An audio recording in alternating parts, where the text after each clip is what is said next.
Good evening, everybody. This is your host, Jarvis Corner on Mufc Realist TV. Tonight, we have a special show to you on Jarvis's Corner.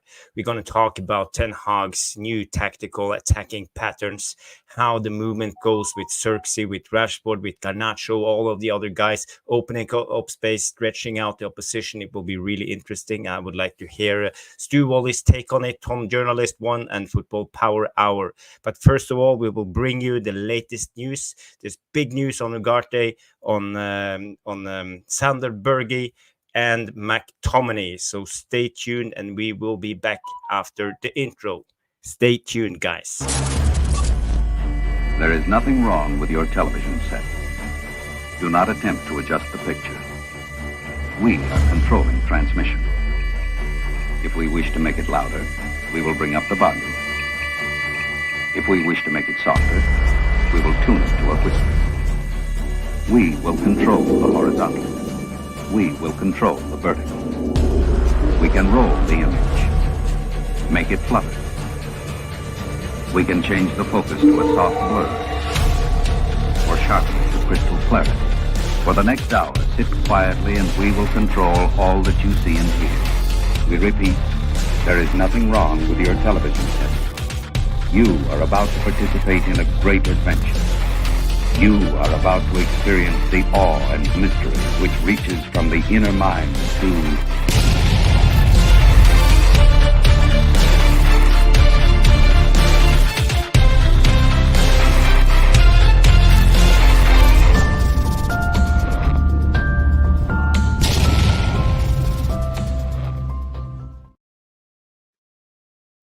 Good evening, everybody, and welcome to Jarvis's Corner every Monday, 9 p.m. And as usual, I have my co-host on my left, Mr. Stu Woolley. I have Tom Journalist 1 coming directly from...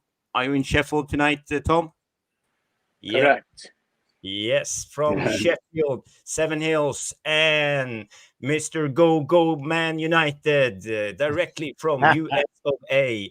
Boston, Massachusetts, Botswana, Papi from Football Power Hour. How you doing, Papi?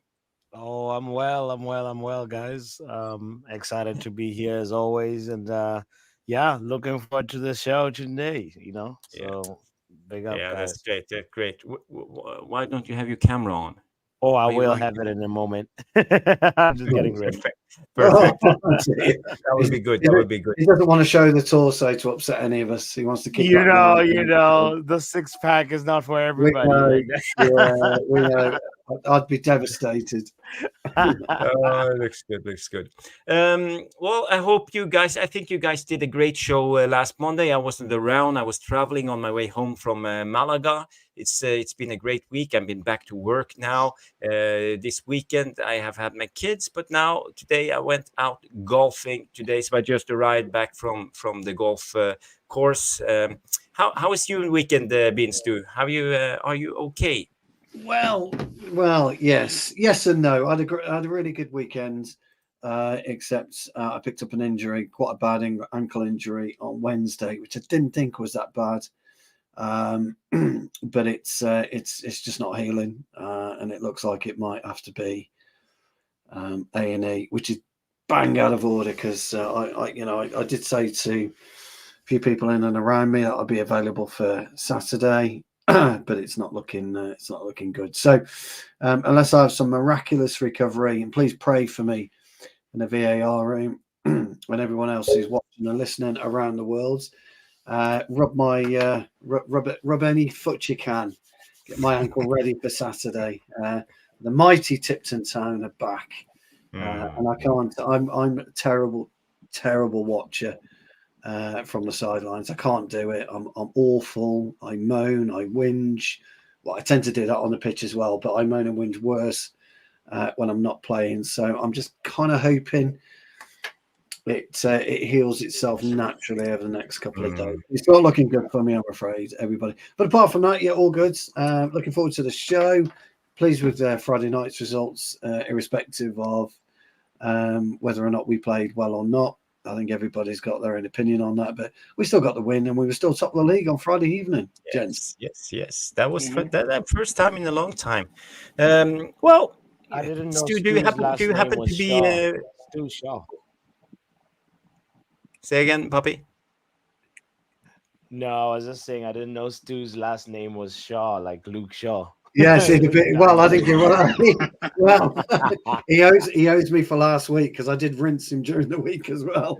On a show. But yes, I don't get injured often, to be honest. But so I'm doubly pissed about this one. Doubly pissed. And at my age, Pappy, it takes longer to recover, I'm afraid, which is just isn't good. It isn't good. But you never know. Miracles have happened, and maybe, just maybe, I might cross that white line. Let's hope so. I will pray for you, Stu. Coming in with a bang, Colin McManaman, McManaman, coming in with a bang, a super chat in the beginning. Woohoo! Super chat, super chat, super chat. Super chat. And here he is coming in with a $10 super chat. Just a quick shout. Let's Jarvis to Poppy, Mark, and the mighty Mick. Guys, keep up the great work for Manchester United. Top draw. Thank you, Colin. Fantastic. And thank you for the generous donation to the channel. It will come good. We will try to build the channel, the platform to be bigger and provide you more content as often as we can. So thank you, Colin, for being a fantastic contributor to the channel. Tom, how has your weekend been in Sheffield? Or have you been around out traveling again on business? Yeah, well, first of all, I want to apologise to United Realist TV for my exit last week. I had a family emergency that came up during stream, so I had to dip off. I did contact Mick privately. I don't know if he said anything to anybody publicly on the stream as to why I did leave the show, but I left because of a family emergency, for anybody that wants to know. So I just want to apologise for my exit on that time anyway. But apart from that, like I said, I've had family emergency to try and deal through with the week. Family relatives been hospitalised for the whole week. They've had surgery and everything, so it's been a bit of a nightmare, to be fair. But they're home now. They're doing well, and yeah, I've had a couple of trips to London just to try and sort some different logistics out and a couple of deals and stuff. But apart from that, I've took a bit of a backseat for this week, just because of personal circumstances. But yeah, a lot better now, and refreshed, and we'll hopefully have a good show. Yeah, I hope everything is good and all is well, and no need to apologize when it comes to family emergencies. This is you two being family comes first, so that's okay. Nothing to apologize for. Tom, Poppy, how have you been? Did you enjoy the win on Friday, and how has your weekend been? Have you been working hard or hardly working?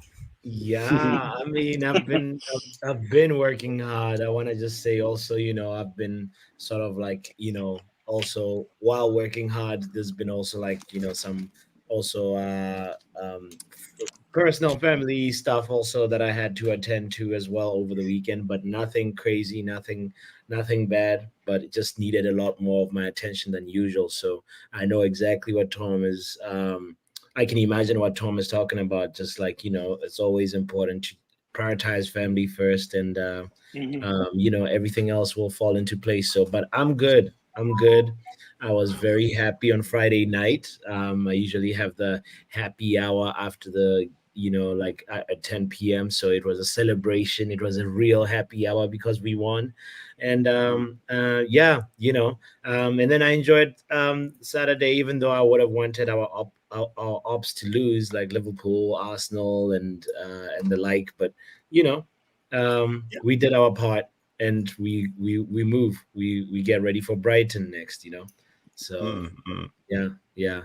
The main thing that really had me upbeat was just sort of like Joshua Zirkzee getting his debut goal at home. That was a huge moment for him, and I was so excited about that. And I hope that it's just a sign of more to come. It is.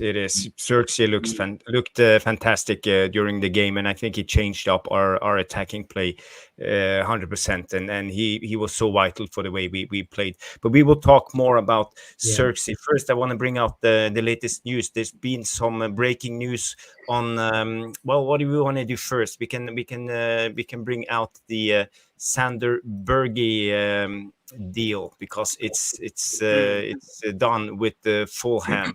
I will share the screen. Give me a second, guys. Here it is, and we can read it together. From Fabrizio Romano himself, he said Fulham have agreed a deal to sign Sander Berge from Burnley. Here we go. So it's final, and the McTominay deal is off as Berge joins 20 million plus 5 million fee. Medical booked for the midfielder. Formal steps to follow tomorrow, as Laurie Whitwell reports.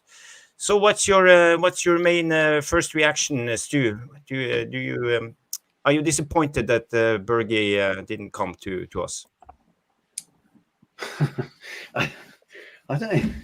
I'm not really sure what to make of it all. To be honest, I'm not quite sure what to make of the whole midfield situation that's currently engulfing Manchester United, and has done pretty much the whole transfer window.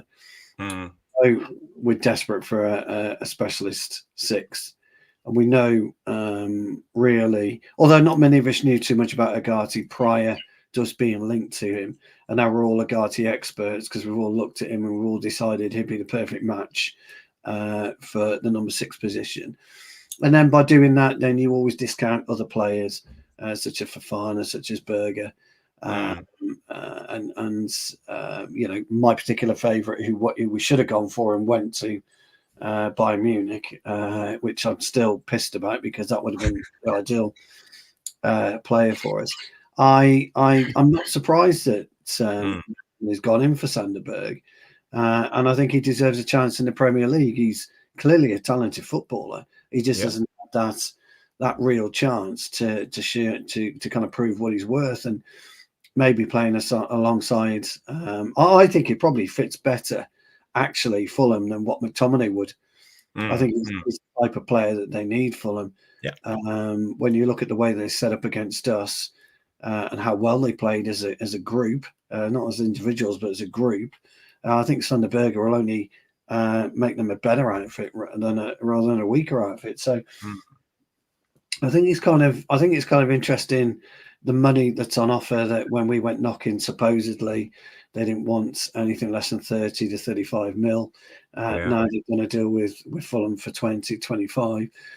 It's one of those, maybe that's why we walked away, Jarvis. Who knows?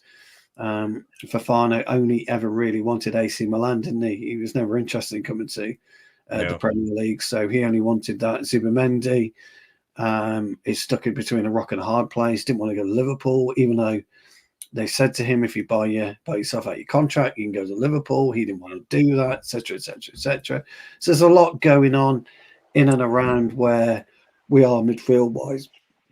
So I would imagine that allowing that deal to go through for Sander Berge, because let's face it, if we were in the mix, really truly in the mix, then he would be coming to Manchester United. He wouldn't be going to Fulham. I think we all know that. So maybe we were never kind of really interested in Berge. Maybe it was just a smoke screen, whether we just tested the water. But it also reminds me of Ivan Toney's predicament now. I think it's absolutely criminal if he's allowed to go to Saudi Arabia. And I'm not saying Manchester United go in for him, but a team in the Premier League doesn't go in for that player. It's absolute criminal. And this is where football is right now. When Saudi Arabia come knocking on the door and players are being paid. I mean, I read somewhere that the deal for Ivan Toney is worth about 100 million. It's fucking stupid, Dan. It's just stupid money. But, he's what? I don't know how old Tony is. I can't quite remember. 28. He's 28. He's going to ruin his England career. He's going to ruin any chance of playing at the very, very highest level, in my opinion. And I think this is where we are with transfers now. You know, if you know, I think it's a great move for Sanderberg. But if we don't tie up Ugarte, which I'm hoping we will tie him off, but if we don't, I don't know what the options are for us. You know, our pool of players that we want, unless somebody comes out of the blue that none of us have spoken about, and that Manchester United have been working on a deal for a long, long time, been able to keep it under wraps. Tom will be able to tell us a bit more, I'm sure. I think we've backed ourselves into a corner on this one. I don't think we've backed into a corner. I think we've backed ourselves into a corner, and I think we haven't moved quick enough. We've repaired the defence. We've repaired the attack. You have to repair the midfield. You've got to repair the midfield. So looking at where potentially McTominay is going to go, look, I think it's a great move if he goes to Napoli. Brilliant for him, brilliant for his family. Start again. You try somewhere different. But if you get Ugarte, I'd like to see us bring Amrabat back as well. I'd like to see us too. Bring Ugarte and Amrabat. Apart from that, I wish Sanderberg the best of luck, because I think he does deserve a stab at playing in the Premier League with a really good footballing outfit. And nobody can turn around in the VAR room and anyone who watches football and say Fulham aren't a good footballing outfit, because they are. I mean, when you look at the game, and I know you probably want to touch on it, look who had their most influence. Tete was outstanding for them on Friday night. Absolutely outstanding. If we could have somehow hijacked Tete and sent Dalot back to Fulham, I'd have been absolutely delighted. And Robinson, I thought had a real substandard game. Now that was a surprise for me. I thought Tete outshone pretty much everybody, apart from Mazzari, who I thought was just brilliant. Mazzari, fry clothes. Somebody asked me about him the other day, and I said, "That's what you call a professional footballer." They just looked at me like it was thick, and they said, well, "What do you mean?" That is a player that you can put on any pitch in any country in the world, and it would deliver that performance, because that was textbook, absolute textbook professional footballer. That's what you do. That's what you buy with somebody like him. He hasn't got a big name. He doesn't earn billions like players we can mention. You give him the shirt, you tell him what you like him to do, and he delivers. Absolute textbook on how to be a professional footballer. Very, very pleased with Mazzari. Very pleased with Mazzari. De Ligt, when he came on for his 10-minute cameo, I thought he was all over the place, bless him. But when you're coming on for the mighty Maguire, and let's face it, Big Harry had a game and a half. He played very, very well. It's difficult to live up to the man himself. So, all in all, I think yes. Unless we get something done within the next 48 hours, I think we backed ourselves into a corner with our midfield options. Tom, how do you feel about this Berger deal going to Fullham? It obviously means that they won't sign McTominay. So we have to rely on McTominay going to Napoli now. But McTominay have said, apparently spoken out and said he wants to stay in Premier League and England. So will McTominay be a hard sell, or do you think we will get to sell him before the last 10 days? How do you feel? Do you know something? I feel like this is more of one of those situations where it's taken out of the manager's hands. I think it's more of the club's hierarchy, and the directors would look at him as the most valuable asset at this late in the window that they can get a massive chunk of money for. Because the issue that you have right now is you're closing into the latter 2 weeks of the window, 10 days of the window. Nobody's made a bid for Maguire. Nobody's made a bid for Lindelof. There was going to be these bids for Sancho that's never come, and they've never come over the hill. There were going to be bids for a lot of players in this United squad. Casemiro was going to go to Saudi Arabia. They haven't stumped up the money for him, for whatever reason. McTominay, again, I look at him as... I agree with what Stu said. I think Sanderberg's probably a better option to replace him for. And for the price that they've actually ended up getting him for, which is a 25 million all-in deal, I don't think it's that bad. The way that I understood it with McTominay was Fulham had opened talks again with United, an open dialogue this morning. Manchester United stuck to the same price tag that they've said throughout, which is we want 30 plus 5, or you can pay us 35 up front and you can take him tomorrow. But if you don't hit that price tag, we're not interested. Don't bother bidding lower or bidding a little bit under. If you're serious, you'll pay that price tag because that's what he's worth. And for a PSR perspective, that's what Manchester United would thrive at, because that's almost their marquee selling player this summer that they will get a lot of money for, because they don't have to. They've not made a loss on him. He's an academy graduate player. Yeah, and the difference in that situation is now McTominay's personal circumstances. He probably doesn't want to leave Man United. And look, McTominay's at that age, and I understand what Stu was saying before about Tony leaving this league, but I look at Tony kind of similar to McTominay, where you look at the age. I think McTominay, what is he guys now? 26, 27, is he?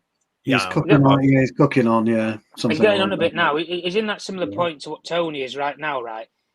Tony's he's not had the career like Harry Kane's had, where he's had 5 years progressively at a big football club where he's earned his money. He's earned multi-millions. So when Saudi Arabia comes knocking, if one of the big clubs aren't going to take you, there's a point where you do have to jump. He's had a latter stage growth spurt of his career, but he's made no money from it at Brentford. But now he's got a big money offer on the table. McTominay's kind of in that same resolute at United, where he's comfortable. He was happy to be a squad player last year, so I think he'd be happy to stay and be that role again this season. But the only issue, again, that I come to it is he's not one of the high earners in the club. So even keeping him on is not a bad thing financially speaking. But if you sold him, from a PSR perspective, it's like hitting the jackpot on a roulette machine. It's that good if you can sell one of those players. Chelsea have made, a decade reign of it. You've had the same thing with other clubs as well. But at the end of the day, when I look at how Manchester United have tried to sell players this summer, I do think it has been quite poor. The only thing that I'm going to say with what Stu was saying as well about with the Ugarte thing is, I think it would be a damning shame if they don't end up getting him toward the end of the window. I'm personally in the camp of, I don't mind signing him on deadline day if it means we're not going to pay what PSG want, which is in and around that €60 million price tag. I'm not bothered if we wait that long, but put it this way, I'll put a spin on it. By this time next Monday, guys, you'll still have a couple of days left in that window. I would already have another player lined up. I would already speak to that player's agent or a club, and that's your standby option. If you can't get Ugarte by next Monday, forget it. But if you are slowly but surely getting somewhere with PSG, I'd take the risk and I'd try and get him through in the latter days of the window, because I think he's worth doing it. But just don't sell yourself short and pay over the odds for the player. That's all I'm going to say. But from what I understand, where we looked at players like Sanderberg, Fofana, there was another player that's not actually had as much media hype that a lot of people, I think, forget about, that Manchester United were even looking at in that sort of saga, and that was Richard Rios from Palmeiras. And it's just funny right now. We had a brilliant tournament at the Copa America with Colombia. It's funny just right now that communication's already open when United are selling Palestre to Palmeiras in Brazil, and the club that Richard Rios plays for, who Manchester United are currently doing a deal for, there is that communication line there. It's not hard to do a deal quickly. The kid's in South America. If you give him a decent wedge of money and say sign on at United, he will come. And he's a good player. He's a talented player. But the difference from all the other options that were on the list, he doesn't have that experience. He's never played in Europe. He's never played outside of South America. So you don't know how he's going to react. But the difference is, for the £20 million that is missing from the Ugarte deal, would you rather not pay that and pay over the odds for a player that might not work out in the long term? Or would you rather pay £20 million for a South American supposedly wonder kid who might turn out to be a better player than Ugarte in 2 or 3 years' time? The only difference is you don't have that experience. He's not an experienced player. He's a young player. And it fits the model of what Ineos wants, supposedly, which is a young, hungry squad. But again, I would stress on this point, from my preference anyway. If you can get Ugarte, I would sit out the whole window to get him. But I'm only going to sit out the window if it means that you're not going to pay over the odds. If you get to say 3 or 4 days before the window, I'd start pulling out the black book, and I'd start ringing around clubs and try and get that alternative lined up already. Because if it doesn't work, it doesn't work. That's fine. But we just have to accept that. But if it means that we don't overpay, I'm not so bothered, guys, because it's a better point going forward in the future to say that United won't pay over the odds for players, and we're not going to do this panic buying thing anymore when it gets to the end of the window. It sets a different precedent. Yeah. I think you're right. When it comes to Ugarte, Poppy, we have been chasing Ugarte all summer long. It's almost 2 months now. It feels like an eternity in a way. We want to sign him, get the deal done, but PSG wants to recuperate their money that they paid for him last season, 60 million euros, I believe the price is, or is it 60 million pounds? I'm not sure, but. Do you think he will come in at on deadline day or in the last days of the window? That's precisely what my prediction is. So here's the thing, like even before Ugarte, I was thinking that having Sander Berge and Ugarte would be a great addition to our midfield. You know, both of them like would be really good utility players, but at the same time, I feel like what Tom and Stu said early on is very true, that, you know, maybe we're not really in for Burge.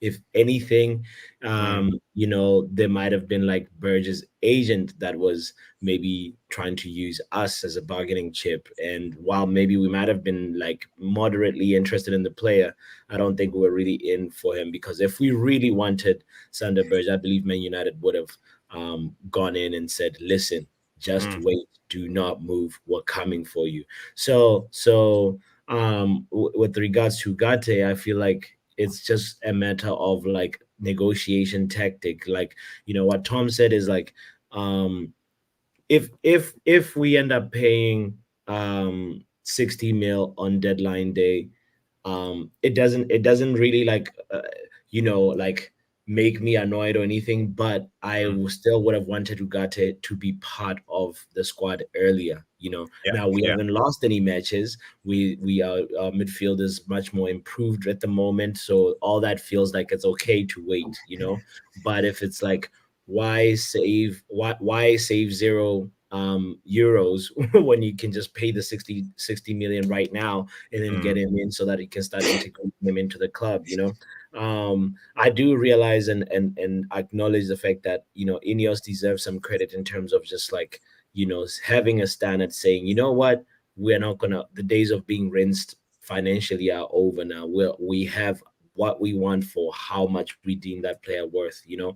So that is something to respect. It's something to sort of, you know, give Ineos credit for. Now, I got this message from Mick saying that, you know, he says that he has info that Fulham walked away from McTominay and went for Sander Berge. Now, Napoli have personal agreement and will pay 30 million. Ugarte is essentially a done deal. Jorge Mendes, you know, is the agent behind that, and it's more or less like Ugarte is a done deal. It's just a matter of us just making it official. And on the flip side is that Napoli selling Osimhen to Chelsea and buying Lukaku and McTominay for that money. So I think at the end of the day, it's one of those things that we know for sure we need to rejuvenate our midfield. And if we can get McTominay to leave, sure, that'll be great. Maybe there might be another little surprise in the cards for us in the next few days, where, you know, a player that we were not really talking to or talking about so much this summer, you know, ends up being scooped. I really like the profile that Tom mentioned, the profile of Richard Rios. He's a really really good player. Like the thing that's surprising for me, it's a lot about his paciness and his sort of unpredictability, and his dribbling is really good for a player that plays in the middle of the park. It gives an opposition sort of like a question mark of how are we going to defend against this person, and his passing is also really good. So I think at the end of the day, if we're at all at like a Richard Rios doesn't happen, Ugarte plus maybe Amrabat maybe, or somebody else that is sort of like in the Amrabat profile will end up happening. So yeah, I'm just sort of waiting patiently, or sometimes a little bit anxiously. Like, we'll see how the Brighton game goes. If our midfield is lacking, then by Sunday we should hear here we go. Like as usual. Panic. Yeah, Jarvis, if I could just ask Pappy a quick question, just on what you said about Ugarte and everything. Yeah. If it ends up coming down to it on the deadline day, we know PSG need money because they need to reinvest into the coffers. Yes. French TV rights, you don't make any money out of French TV rights. It's player sales normally. That's how you get money in France for production in clubs. Manchester United need a midfielder, so there's a bargaining chip against United as well. There's money, but there's also a club need a player. If it comes to deadline day, who do you think's going to blink then? Do you think United will just pay it because they need to fill the hole? Or do you think PSG will just accept what they can get, reasonably speaking, and try and break even with the finances? PSG have to cave in. PSG has to give in. Like they're gonna be stuck in a situation where they have an asset that is gonna continue to further depreciate, and not only that, like I don't even think that there is space for him in that PSG team at all. Even if they try to do like a turnaround and say, listen, we want to, just because of they just rebolstered their squad as well. They got what's his name? Is it Neves? Neves. Neves. They've got also like the other guy that he's really young from last season. He was really playing. So it's just like they have to give in. They have to cave in. We're like one of the number one suitor for Ugarte, and we've known this since Copa America, that they know that personal terms between Man United and Ugarte have been agreed a long time ago. It's just a matter of the club just saying, listen, all right, come pick him up. So I really feel like it'll be PSG that is going to cave in first. Yeah. Let's hope so, because we really need Ugarte at the moment. I think we are too thin. We are just one injury away from a total collapse, as always when it comes to our club. We have youngsters, for me, I think with this window we have been linked to Ugarte and Sander Bergen. The Sander Berge thing for me was really good for Kobe Mainu, because I think we can't rely on Kobe Mainu to be the steady Eddie, because he's 19 years old.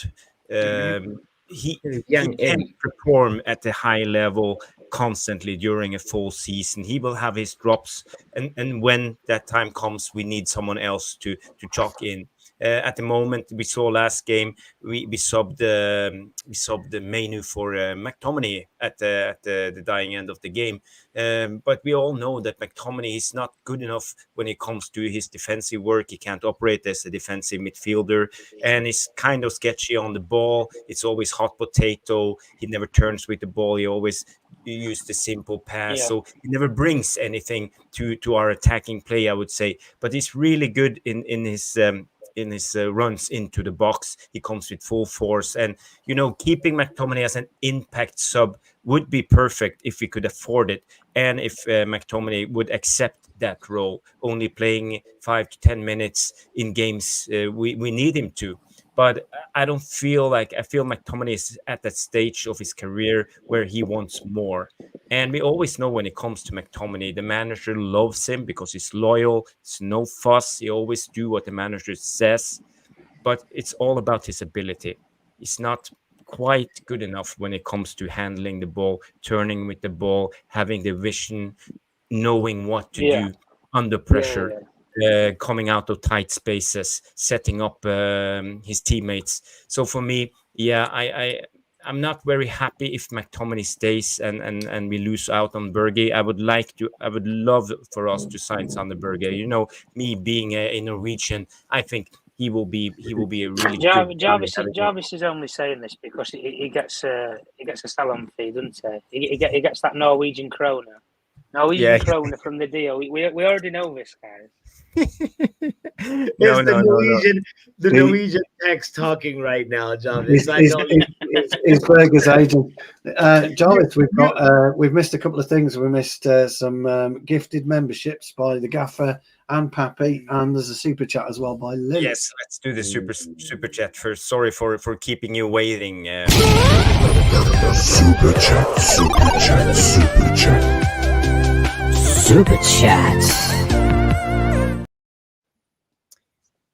Jonathan Liljenberg coming in with the 20 Swedish kroner, not Norwegian kroner. Thank you, Jonathan, the legend Liljenberg from Sweden coming in. He say, when or if we get Ugarte, we will be 2 times better. Only 2 times better. Yes, only 2 times better, but still better. He's also been a member for 14 months. Big up, Jonathan. 14 months. Yeah. That is a long time. I've been on this channel, I would say, about 14, 15 months. So, Jonathan, my bro, we are in it together. Fantastic. Thank you for being a contributor. And we have some membership gifts. Let me just play this animated thing. Yes, go on. Oh, my God.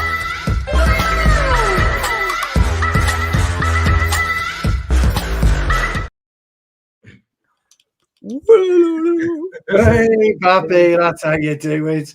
So, here we go. Let's see. This is all Stu's influence. Nah, Jarvis. Where's the old whistle gone? Where's the old party whistle? It's right here. It's right here. Let me just try it. It's getting worse. It's embarrassing. It's embarrassing. God. 20 new members, dude. 20 new members. Do you want me to read them out, or should we just read them out? Yeah, get them read out. Yeah, I haven't found it. Okay. I'll do it quick. I will try to slaughter your name as good as possible. We have Roddy Johnson, Joel Hummel Villager, Hank Drunkowski. We have Gary Levy, Bexy, Phil Nolan, 3 idiots. 3 idiots. Are you sure about that one? Well, it's not us. It's 3 idiots. Well, Kevin, let's follow them 3. Andrew Brown, Matthew Dale, Roman Fay Running, Michael A. Silva, SL. Stu got a membership, but not Stu Wally, the other Stu. Big up, Stu. Why didn't I get one? You did. And one guy I haven't seen in a while with his crazy comments, Madhouse is in the house. Membership. Lee Moss, Nico Ava, the Yorkshire Cowboy. Big up the Yorkshire Cowboy. Antidote. And Antidote was the last one. So thank you and welcome to the team of MUFC Realist TV. And what about Pappy? We have more gifts coming up. We've got more. Ladies and gentlemen. Pappy's done the business as well. Gifts on gifts on gifts. Pappy, do you want to read them out and tell us why did you gift some memberships? Okay, big up. I'll even give you the blue. I'll give you the blue. Right. All right. Give up. Big up to Francium. Francium got a gifted membership. Danny B, Flexington, Steffi Jenkins, Nessie. Big shout out to all you guys as well. We're streaming to Football Power Hour as well. And by the way, so I just have this 5 membership voucher that I was like, I can gift some membership also free, so I had to support the community. So thank you guys that are tuned in on Football Power Hour. Make sure you keep sharing, keep liking, and let's keep growing the community as well. And jump over to MUFC Realist TV and hit a like over there, by the way. Yes. MUFC Realist TV just hit a milestone. Oh guys, yes. 40K subscribers, 20 members up. Come on. Wow. Let's go. 40,000 subs. Who'd have thought it? I'm humble. 50K is next. I mean, Pappy, to be fair, when me and you joined, they're on about 6,000 subscribers. So I don't know what that says about us, pal. You know, I mean, I don't know what it says, Pappy. I know. Read into that what you will. Gents and ladies, read into that what you will. I jest, of course. They're all here for Jarvis and Mick. That's true. And Tom. And Tom, yeah. No, Tom knows this. I mean, Tom knows this, don't you, Tom? Aye. Listen, I bring all the burner accounts in the chat. Don't worry about that, guys. Yeah. Yeah. Trevor Wade comes in and say, Jarvis, can you call out them names again, as I didn't understand one of them. Oh, rinsed. You've made it now. You've been rinsed by Trev. I tell Thank you. Not anyone who gets rinsed by Trev. You've made it. Trevor's trolling you, you know? Trev. He wants to hear You've you butcher made the it. names again. I think you should give Trev the old whistle. Give him a whistle for that. Yes, Trevor, this is for you, my friend. Yeah, well, I'm going to troll you on that one now.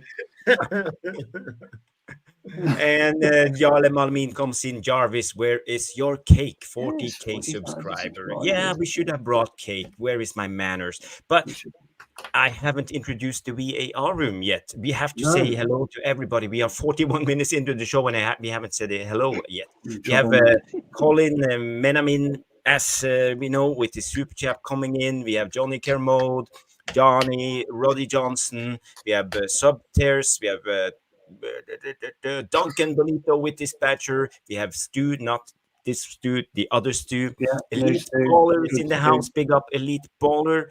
We have Neil Driscoll's in. Neil Driscoll's in the house. Trevor Wade's in the house. Yeah, he doesn't like your whistle, by the way. He's not having any of that. Oh dear, you're gonna have to sort that out. Welsh Girl is in the house. We haven't seen Welsh Girl for a bit, have we? Welsh Girl, great to see you. Jarle Malmina, your man. You say that better than me. Jarle Malmin. Yes, he says it better than me. And we're on 60 likes as well. Jamie Wayne's in the house as well, the legends. He's been with us for a long time, hasn't he? A long time. Elite Baller is with us as well. Jarvis is getting edgy. I'm just trying to be funny in my particular way. So you have to just in as well. Brendan Chappell is in. So yeah, fantastic. And Subters. Is that Subters? Yeah, Subters is in the house as well. Subters. Yeah, Subters. Yeah. New one. And we have the king of the chat, Roshmano, transfer guru, coming in with his latest news. So Roshmano, if you have anything, send me and I will try to read it out later if there's any breaking news. I just want to go back to the game because we haven't talked about the game. We won the game 1-0. It was a struggle. It was the first game of the season. We're not at our best, but it's still early days. Poppy, how did you see the game? Do you think we will improve? Are you happy with the result or are you happy with the performance? What's your thoughts on the game? 1000%. The main thing that for me I was looking for was that is there some sort of progression? Is there some sort of like improvement? And there was areas where we improved and areas where we didn't improve so much. Our off the ball defending was really, really commendable. I think obviously some of that goes to credit to what's his name again, Mason counter pressing Mount. I think that's his new name. As much as a lot of people don't rate him or don't really like adore him right now because I think he's had very, very limited time to really try and on the pitch in a Man United shirt to show us what he's about. He's had, I think, maybe 22 appearances in total, but I still want to give him credit for like an improved, very, very upbeat and agile midfield. Him and Bruno were working really well in terms of pressing, and Casemiro also was really, really good. I want to just say the other thing is that we're creating chances chance creation is like part of the job of the coaching staff to make sure that whatever setup we have, we create chances. Now the coaching staff cannot take the chances for us, you know. Mhm. And looking at Mason Mount as well, should have buried his chance. Bruno Fernandes should have buried his chance. Garnacho and Rashford had that very loose on the 93rd minute where that should have been another goal to sort of make us like feel like, all right, we can kill off a mid-table team, you know. So all in all, like, it was a very, very positive performance from my perspective. I'm not like a big stats merchant, but I did look at our XG, and it was something like 2.43, which was actually, I think, the highest XG from the weekend. You know, even though we're one of the big six teams that didn't score more than one goal, so from the XG perspective, we're looking good. From a chance creation perspective, we're looking good. From a defensive standpoint, we're looking good. Our corners started to look a little bit also like, oh, okay, there's some bite. There is some sort of like attacking threat, but really, a lot of credit goes to just the team in general and how it worked together. I saw an interesting stat that said Mason Mount had 23 counter pressures against Fulham, and that's more than any player managed in the Premier League on the whole weekend. So that is why I called him Mason Pressing Monster Mount. So yeah. Mhm. Yeah, I agree with a lot of what you're saying, Mason Mount. I think a lot of people weren't happy with Mason Mount, but in a pressing way, he's so important for our team. I think so, but you know, he's controversial with Mason Mount. Tom, how do you see? Is Mason Mount a good player for our team, or can we do better? It depends what we're using him, to be honest. When we played him at the beginning of last season, before he had those fitness issues, which I don't know, it made him, you know, MIA, you know, missing in action. I can't understand where it went so wrong last season for him to miss that much of the season, unless it's just a recurring issue that we know he had that spell at Chelsea where when we actually signed him, he was out of the team for a little bit of time before the back end of that season when we actually signed him. He then comes in. I think he played between 5 and 8 games. Some were subs and some games he started and stuff. One game that struck out to me in particular was that Spurs game last season at the Spurs ground. He was absolutely atrocious. I'm sorry, he was atrocious. We played him as an 8. He even interchanged with Fernandes as a 10. We played him, even at one point, I saw him drop as far back as a 6. We put him out wide left in that game. We basically put him in every one of his most natural positions, and nothing stuck. And the same thing that, you know, I'm going to say with Mason Mount, for me, I see the reason why they bought him is he's going to be the long-term successor to Bruno Fernandes at number 10.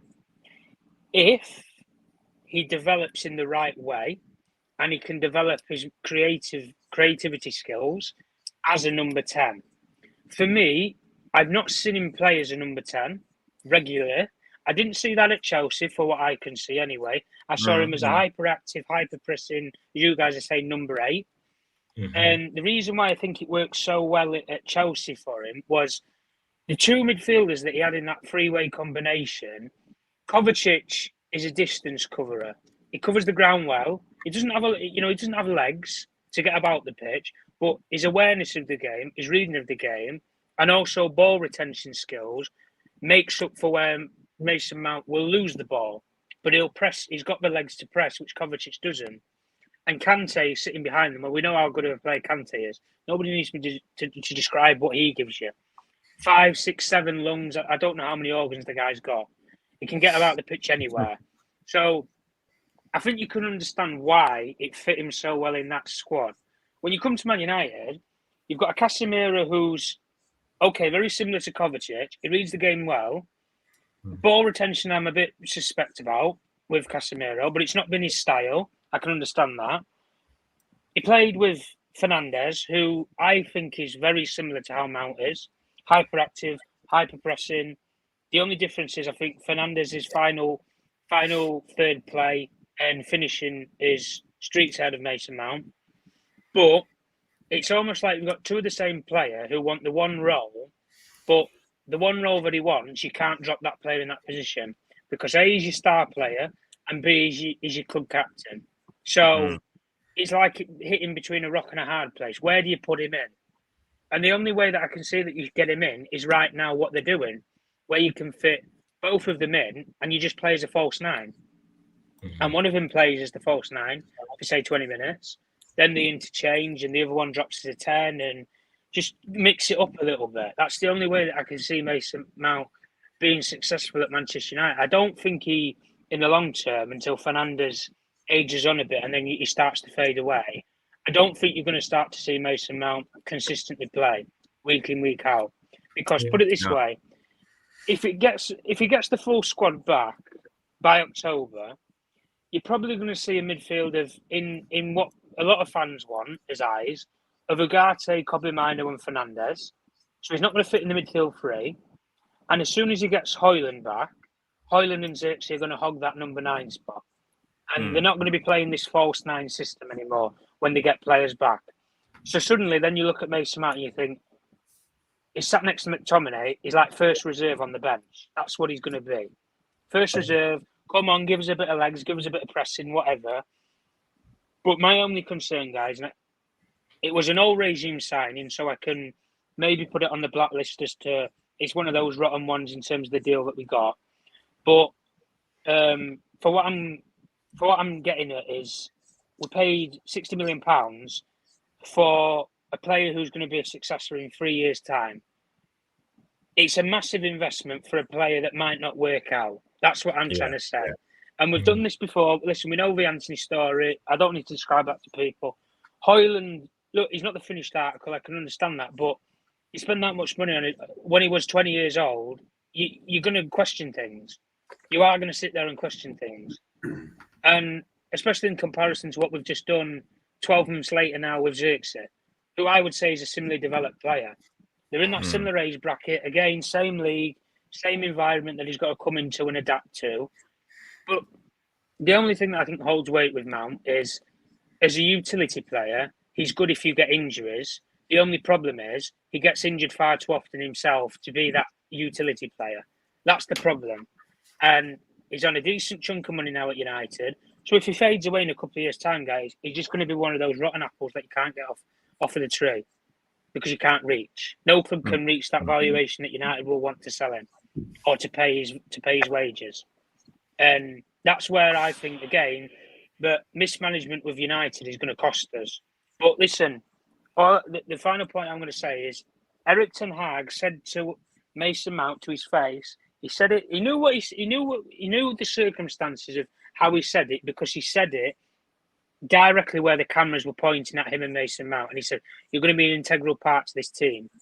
So if you're going to be an integral part to this team, I want to see where you're going to be an integral part to it because you've been missing for a lot of the time. But at the end of the day, in terms of consistency, if Mason Mount's going to be a squad player as we would like, if that's what people see him as, okay, his best form of ability is availability. Be available for the squad. But if he can't keep fit, I'm not holding on to. I'm not doing this thing, guys, before because this club has changed supposedly. So I'm not holding on to players for 5 years and let's give them the whole contract. No, you get 2 years to show me something. First year, okay, you had fitness issues. Okay, sort it out now. Show me what I missed out on last season. Then in this season, and that's what I want. I want hungry, driven players. Yeah. We all want that, and it's up to them to prove us wrong. You know, if you call them injury prone or deadwood or whatever, you know, they have to take themselves to the next level. Stay injury free. I actually like what I saw from Casemiro on Friday. You know, he looks a lot slimmer, much fitter. He was much more aggressive. We spoke a little bit about it in preseason. He didn't follow through his press play. He was a little bit too defensive. He gave his man in the man marking press. We go man against man. Gave him a little bit too much space. So we had a weakness in our press play all the time. And it was basically caused because of Casemiro. But we saw a different Casemiro against Fulham. Who want to have their say on Casemiro, Stu or Poppy? I'll take it. Look, Casemiro, there should be a distinction made actually between pre-season and seasonal play. So whenever I do pre-season, I trot around the pitch. I don't put any last-ditch tackles in. I don't run 100 miles an hour just in case you tear a hamstring. And it's easily done. It doesn't matter how old you are. It's easily done in pre-season. So there's a lot of misconceptions really when it comes to pre-season about how players are playing and they're not quite ready. But when everyone in the VAR room, us four here, we understand football. We understand the mechanics of football. And I said to you guys 3 weeks ago, in pre-season, he looked very, very lean, and he was just wandering around, getting himself ready to play the first match of the season. You're always going to see a different type of player. The thing I thought was massively evident on Friday night is that we weren't tight. We played some great football, but we weren't tight in our play. So our overall control, although the stats suggested we had a better momentum in the game, they kind of flattered to deceive a little bit. And that's only because you're playing against a well-organised machine. And it doesn't matter whether it's Fulham, Wolves, Leicester City. It really doesn't matter. When you're playing against a well-organised machine, you have to earn the right to win a football match. Brendan mentioned something a little bit earlier in the comments. A score in the last 10 minutes made a statement, and it does, because it means you keep going, you keep going, you keep going. Here's a key element about that game. And if you think back about the last 2 years as a whole under Erik ten Hag, we've never learned from certain situations during a game. And we did, most people think, oh, you're talking about what Martinez says. We'll just use that as an example then. He got rinsed by Traore in the first 5 minutes. Next time he goes up against him, he decides to shoulder barge him out of the way. I sent him to the gym, etc., etc. That isn't specifically learning. What it's doing, what he was doing there was making a statement against Traore. He didn't learn anything. He just made a statement. He made a mistake at the beginning. And it's how you overcome that error. Look at the way that Maguire did his one-on-one when he was cut at the back with Pereira and Iwobi. He's now, 1 against 2. Yeah, 1 against 2. Now, he never, ever closed the ball, closed the space between him and Pereira. What he did was move slightly to the right. So he gave Pereira 2 options. You can go down, you can go past me on my left and you'll beat me for pace. I know this. Or you can make a play towards Iwobi. That's what gave him the slip. Because Maguire didn't close in on him, he didn't know what to do. He sort of started fumbling, and people do that. So Maguire's learned, from an error that he would have made last season. Yeah. Dalot played within himself, to be brutally honest. When you look at the way that Dalot played, he was not as aggressive as he normally is. I don't think his passing was up to scratch. So there were times when, in the first half in particular, when we were having a throw-in, he was slow with it. He was moving around, not making a quick decision.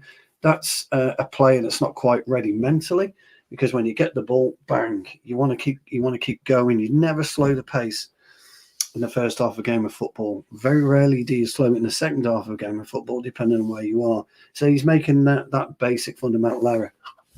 Going back to Casemiro, what we saw was position. He started with his positional play again. He was much, much better in marshalling the area rather than the player. What I mean by that is he would be in a position, and I'm sure you'll highlight this, Jarvis, he'd be in a position to be there within 2 yards, or within 5 yards. It's what's called marshalling the area, not necessarily a player. And so he did that absolutely brilliantly, which was great to see. So he allowed Mino to have that little bit of extra space again that we saw. Thought Mino was good in patches. Totally agree with you, Jarvis. I'm not saying he played his best game. I think you mentioned it as well, Tom. But he was good in patches. But you're talking about a 19-year-old kid who's still learning his trade. Up front, this is the issue for me right now. I said on the show last week and the week before, Jarvis, I thought we'd go 3 at the back. I thought the players that we were looking at, we would go front. Yeah. And it was nice to hear Gary Neville turn around and say Manchester United bought players to run through at the back on Friday night. It was nice to him to say that. But I wanted two up front. Now, we can't do that at this point in time because of Højlund. Tom was absolutely accurate, and so was Pappy in both their appraisals of the way that Mason Mount is. But he's got to do more than just be a press player, as I'm sure, Pappy, you alluded to anyway. He's got to be better on the ball. And if you're switching between Bruno and Mount as a false nine, at this point in time, and this is where Tom's 100% right, you've got problems. He's right. Zirkzee and Højlund will eventually form, I hope, a pair, because I think they can play as a pair, and I'll explain my reasons for that in a moment. But when you look at what Ahmad produced in 60, 65 minutes, I think it's okay. It wasn't earth-shattering. What Rashford produced in 70 minutes, 80 minutes, it was okay, but it wasn't earth-shattering. So we need, if we're going to play two wingers and you're going to play Mount and Bruno intertwining and interchanging, you've got to have earth-shattering wingers. I'm not really sure that... Jesus Christ, sounds like I'm moaning. I'm not actually. I'm not really moaning. It sounds like I'm moaning. I'm not really so sure that Garnacho, whether he was pissed off of being on the bench or whether he just isn't yet ready to go, he just needs to come up with something a little bit quicker when he takes the pitch. And look, everyone will point to him, yeah, but he crossed the ball into the goal. Hey, look, that was a great cross, but he crossed it with no real idea on where the ball was going to go. It only was a brilliant finish by Zirkzee that put it away. And by the way, you want to know how good that finish is? If you are looking at it from Zirkzee's eyes, okay, he's got McTominay in front of him, swiping at the ball. He's got it in and around McTominay, and he still managed to get the deft touch. He knew exactly what to do. And it was a wonderful, wonderful finish. It really, really was. It was. Finish. You can't ever underestimate just how good that finish was. You really can't. So overall, I'm not moaning. It sounds like I'm moaning. I'm not. But the points that I've made, they're all, and I never would say this, Jarvis, but they're all valid points on when it comes to winning a game of football. But never take anything away from Fulham. I thought Fulham were terrific at times. I really did. I thought they were great. I thought their energy and the way they try and play the game is great to watch. They'll do very well. Top 10 for sure, Fulham this year. They will. I think they look very solid as a team. Yeah. And Jarvis, let me piggyback off of what Stu said and say that with regards to Mason Mount, like as I said, pressing monster, but I think he'll soon become a depressing monster if all his work is just off the ball. He needs to improve with, like, when he gets the ball, he needs to give us an assist. He needs to give us, like, he has a long shot, guys. I want to remind you, I think Tom was talking about the good days of Mason Mount when he was playing, on the right wing for Chelsea, or like, he has some traits that eventually will come good. He just needs to, one, stay available, keep pressing, and make sure that on the ball your work improves. On the Casemiro point, I also want to say, like, there's this image right here that I just wanted to quickly share, Jarvis. Please do. Yeah, this is how instrumental, like, Casemiro was. He was given the Emil Smith Rowe assignment, right? Anytime you see that it's Bassi with the ball, he's looking for a passing lane. Amad Diallo is sort of in between. So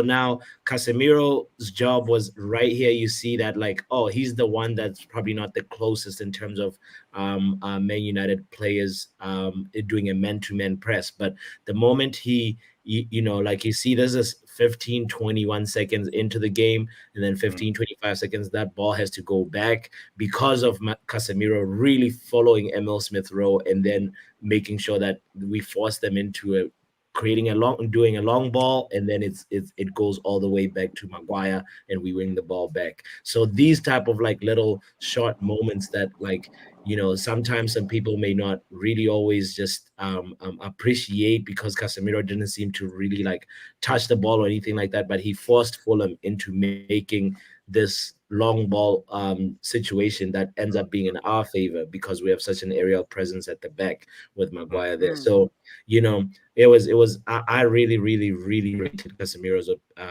performance versus Fulham, and I really feel like, talking about what we were mentioning earlier on, if we get Ugarte, we will continue to see this type of Casemiro throughout the season.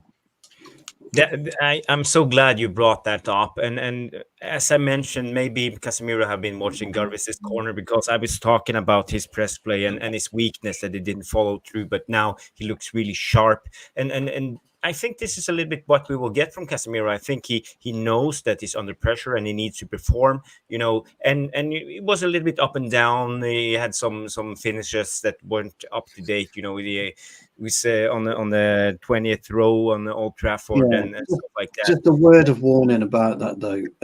That's a deep line 6 shouldn't be pressing that high up the pitch. So when the game unfolds, you'll see him revert to type, and he has to revert to type because Smith Rowe isn't blessed with pace. He's blessed with a nice bit of skill, but he's not blessed with pace. But you are pushing yourself up high, and you're allowing Bruno to get away with that, because really where you look at where Smith Rowe was, that's where Bruno should have been pressing, or Mason Mount should have been pressing. Casemiro should have been way back. When you're man marking a player, you don't man mark a player in their half. You man marking when he comes to our half. That's the critical area. The critical area isn't the opposition 18-yard box, so to speak. Stu, it depends on the assignment when we go man to man. If the assignment is stay under man and keep up the pressure and intensity, it depends on the assignment. But that's where clever footballers have got to come into it. You see, yeah, this is where you've got to be a bit more clever as a footballer. And I always say, Jarvis, my favourite saying, "Go rogue," and go rogue is, hang on, Gaffer. I don't need to be fucking there. If I'm sitting here on Smith Rowe because that's my assignment, Leno gets the ball and he fucking loops it out to Tete, who's 30 meters, 30 yards down that pitch. Smith Rowe is just dangling around because he's identified that I'm man marking him. There's a huge fucking gap here. There's a huge hole, boss. I need to be there. So I understand what you're saying, but sometimes you've got to. This is where you've got to be able to go to the gaffer and say yes and no. I will have him as soon as he comes anywhere near that fucking halfway. He's mine, and I will fucking be on him like, what is it, white on rice, fucking super glue on whatever. I would do that. As soon as he walks past me, I'll tug his fucking shirt, I'll stand on his toe, I'll kiss his neck, I'll do whatever I need to really piss him off and get him aggressive. But I don't need to be on the 18-yard box. In those positions, actually, where Papi was demonstrating, the first image in particular is very telling, and that is Diallo was almost quite right, but not quite right. Diallo, if he'd been a few yards up, the ball was never going into Smith Rowe anyway. It was always going out to the fullback, Robinson. See there, if Diallo was just a couple of yards away, the ball's only going into Robinson. It ain't going anywhere near Smith Rowe. Or Smith Rowe wouldn't be wanting it because Diallo's in his thing. Now, people will say, well, you've got to, Robinson's probably the lesser of two evils, because if it goes into Smith Rowe, you've got, as you quite rightly say, Papi closing him, you've got Diallo closing him, Robinson's got that extra space. But Diallo's got the ability, the way that he's, look where it lands. Diallo's actually got the ability to spin right round and go after Robinson on there. So there are certain elements that you can look into a game of football and think, well, I wouldn't be doing that and I wouldn't be there. Look, I'm not a coach of Eric Ten Hag's quality, far from it, but the basics of football sometimes get completely overlooked by certain assignments. So, although I don't disagree with what you're saying, Jarvis, at all, if you're assigned to it, you're assigned to it. But sometimes you've got to look at it and think, I don't need to be there. I'll just move it. I'll just move it away. That's all I would say. But Papi, I get what you're saying as well, pal. I certainly do. I've got no issues. You're right, and your demonstrations is absolutely right. But funny. You'd rather have your 6 just holding his position, sitting back, and not necessarily pressing up so high. And there's a reason for that, Papi, because you can pretty much run yourself through the spine of the pitch. Okay, And you can take it from your centre half. If you are central spine-wise, you are available to spring right or left at any given time, and you can see what's happening. You can then talk and galvanise your players. I want you back 10 yards. I need you back in 15 yards. Run with Smith Rowe, please. As soon as it gets to there, I'll take over from Smith Rowe. You get the other runners. There's a multitude of things you can do it perfect. You know, there really is. But you got to be able to. You've got to be able to view the opposition. You've also got to be able to view the pitch and your surroundings. You've got to know who's around you, though, haven't you, Jarvis? You do. You used to play wide left, didn't you, if I'm not mistaken? Was it wide left? Yeah. Continually. So here's a great example, Pappy. If I'm Casemiro, I'm talking to Ahmad, I'm talking to Jarvis, I'm talking to McTominay, I'm talking to Dalot. And then Dalot, and I'm wanting Mazzari and Dalot to talk to their wingers as well, so that we can come in and we can cut the space off. I love football for the particular reason that you can watch a professional game, Pappy, and you can see a different way around what they've done. That's why I love football. That's why I love it. I'm not right. There's no right or wrong way to play the game. That's what I love about it. I agree. Tom, you haven't spoken in a while.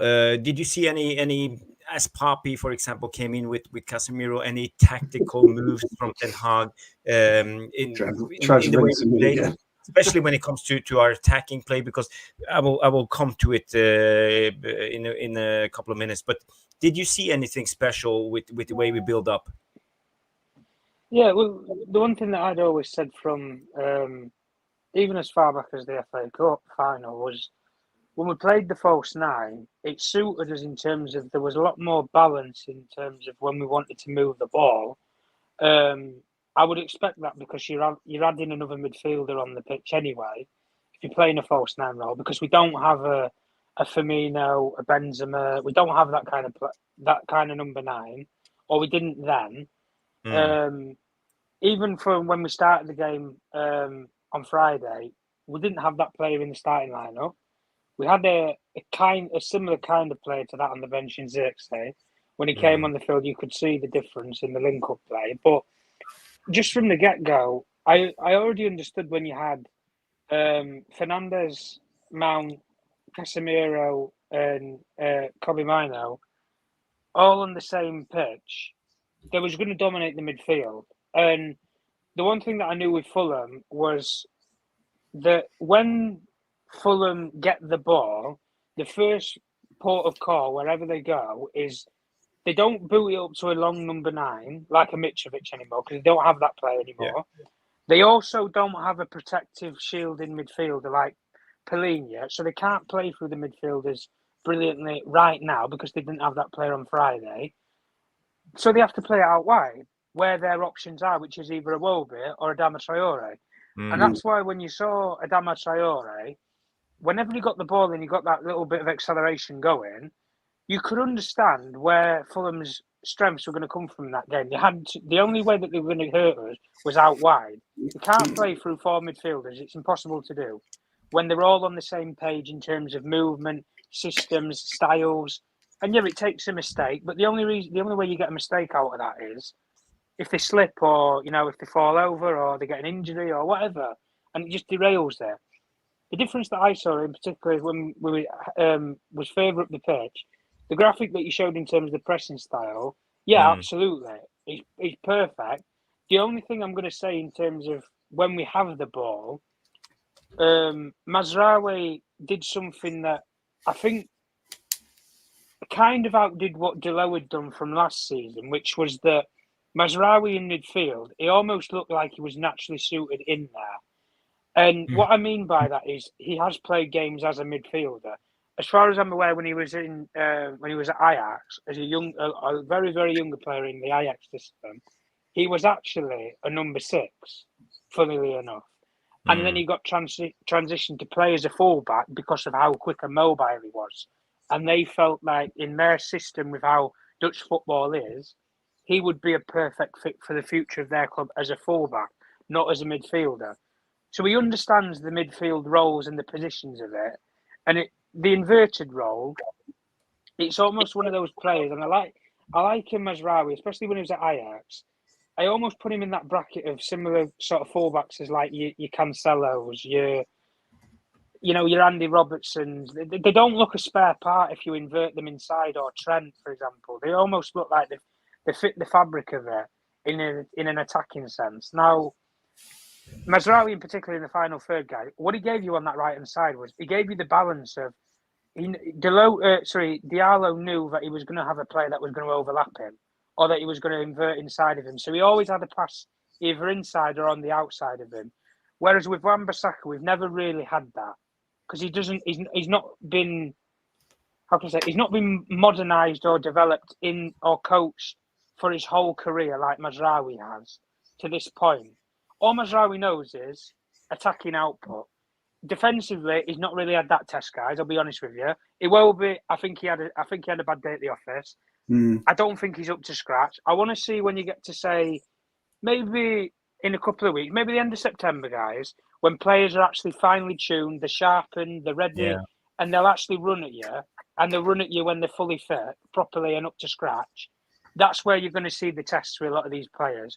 But for Mazraoui to come in and do what he did, especially in an attacking sense as well, Jarvis, putting the balls in the box as well. We don't have players who are flying for the balls when we were putting them in the box because there was nobody in there. But the ideal solution for that is when you get Højlund back, he will be in the box. He will be that number 9 in the box. So this rhetoric that we don't give him service, I think he'll get a lot more service this season. So we have to see a constant output from both him and Zirkzee, whoever plays at number 9. And the final point that I'd probably make in an attacking sense is, when we brought Zirkzee on, guys, one of the things that I always said when we were signing him, when we did the profiling of the player, like when we educated the fan base on what is his strengths, what is his weaknesses, maybe what he's going to bring. And I said that he's not a number 9, he's not a goal-scoring number 9, but I also don't think he's a false 9. And what he actually said when he first came to the club was, I'm not a number 9, I'm not a false 9, I'm a 9.5. Well, I mean, and do you know, sir, it's one of those rarities where I do look at it and I think he's kind of a mix between both. Yeah. Because if you put him at number 10, I don't think he's going to struggle. I think he would be a number. I think he'll be a number 10. I also think he's got the technical attributes to play as a wide player, because I don't think he'd get brushed off the ball easily, and he's got that bit of slicky trickleriness to him as a player. Tom, quick question. Do you think he's Berbatov-esque? I think he's similar. I do as well. Probably in terms of dribbling wise. The only thing with Berbatov was when he was in the box, he made those, I call them like South American hitter runs. And what I mean by that is the drift. They don't like go this straight gun lining and header on the ball. They almost arc the runs, and it's very unorthodox for a number 9 to do what some players do. The difference with Zirkzee is he's played in a couple of different environments, guys. He's a Dutch player, so he understands the Dutch philosophy of football. He's played in Germany with a high line system when he was at Bayern, and he's also played in Italy now, where it's you have to have that width in behind. Or you have to be able to link up play as a number 9 to succeed in that league. So the only thing I'm saying with Zirkzee is if we can consistently use him in the way that we did for, say, the goal in the build-up, guys, you have a player who, if you put it on the halfway line to him, he's not going to chest it down and play it back to somebody. He's going to take a touch and he's going to turn and run. Yeah. Højlund doesn't give you that. He wants the ball over the top and he wants to run in behind. Yeah. That's what I'm talking about in terms of where he said he's a 9.5. He's not a false 9. A false 9 would hold the ball up and play players into space, and he'll play it back like a battering ram. Højlund is a number 9. He wants the clinical ball over the top and run in behind. That's what I mean by Zirkzee. He's the what's the word? He's kind of the anomaly in between the two of them. And hybrid, it's something that he's a hybrid, When you look at a club, when you look at a lot of these teams, if they start him in a game, let's say he starts against Brighton, guys, Brighton are going to look at him and they're not going to really know what you're going to do with him, because he's not, like I say, clubs will prioritise playing against a false 9 if that's what your club's used to using. So, for example, a club like Arsenal, who don't have an actual designated number 9 like a Haaland or a Vlahovic or a whatever, because they don't have that kind of player. They're used to playing with a false 9 in Gabriel Jesus. So when you then come up against City, you're playing against the number 9. You've got to put the back into Højlund. You've got to stick it on him. You've got to be rough. You've got to be tough. You've got to make sure that the ball doesn't go over your head when you're playing long kicks or you're playing long balls over the top. Exactly the same thing that I'm saying with Xerxes now, guys. Because they're going to anticipate either one of those striker systems for what a number 9 normally gives you, either a false role or a designated number 9. He's the anomaly between the two. So you don't know what you're going to get. And the longer it goes on, I think clubs will start to figure him out a little bit more. And just like us guys, we're going to learn a bit more about him. But the only thing I'm going to say is, there is going to come a time where you're going to have to pick one of the other to develop him as. He can't be a hybrid player forever, because he'll get found out, and there'll be a way that you can find him out. Just stick it on him, take a yellow card, whatever, so he can't turn on you or he can't hold the ball up or, whatever. But if you get to that point, guys, and you have to pick a road for him to go down, who's to say he's even going to be a number 9 for Man United anyway? Because, listen, if Højlund is the glorified success that we all hope he's going to be, guys, Xerxes needs a new fit in this team somewhere. He can be that spare number 9 if Højlund gets injured at some point. But if Højlund's going to be the superstar, Xerxes has got to play somewhere. Or he's going to have to try and play somewhere. So the only thing that I'm going to say, guys, is when both of them are fully fit, I'd like to see them play one game together. Even if it's just even if it's a next to nothing game in the Europa League or a Carabao Cup tie, guys, I just want to see half an hour or 45 minutes. It doesn't have to be a full game. Let's just see a little bit of them play together and see if there's that little bit of a partnership that you might have had, when we had the 99 season, when you had Dwight York and you had Andy Cole, similar-esque of players who you have maybe a goal scorer, but you also have a creative link-up player. And between the two of them, guys, we know that partnership can flourish because we've had that success in our club's dynasty. And from there, like I say, you're gonna have to wait and see till you get players back. But from what I've seen, guys, for the value of the two players that we bought in, who I've seen so far, we haven't seen Delete yet. For the value of those two players, 17 million from Razwawi, if he stays fully fit for a full season, I think it's a bargain. That's the only question that we all had over him, was fitness issues, guys. And Xerxes, for what we've played in terms of potential, that's what you should pay for potential. Not what we did 12 months prior, where we paid nearly 70 million for Højlund. That's what I'm talking about when you play for potential.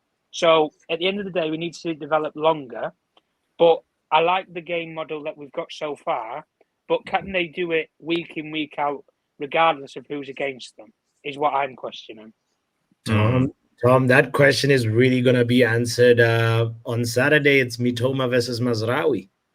And you raised a really good question saying, this Alex Iwobi, was not having the best day. And we'll see what Mazraoui is made of against a really informed Mitoma, who scored over the weekend. So didn't he? Yeah, and he's looking like he's back to his best again, and so it's going to be a very interesting challenge. Yeah, I actually think, Tom, I think you're right, because I do believe that Højlund and Xerxes can play together. I think they can make it too. By virtue of Højlund playing slightly ahead of Xerxes, Xerxes allowed to play in behind him, so you don't need Bruno. You can push Bruno in a more fluid position around him. Maybe Mason Mount if you want to rest Bruno.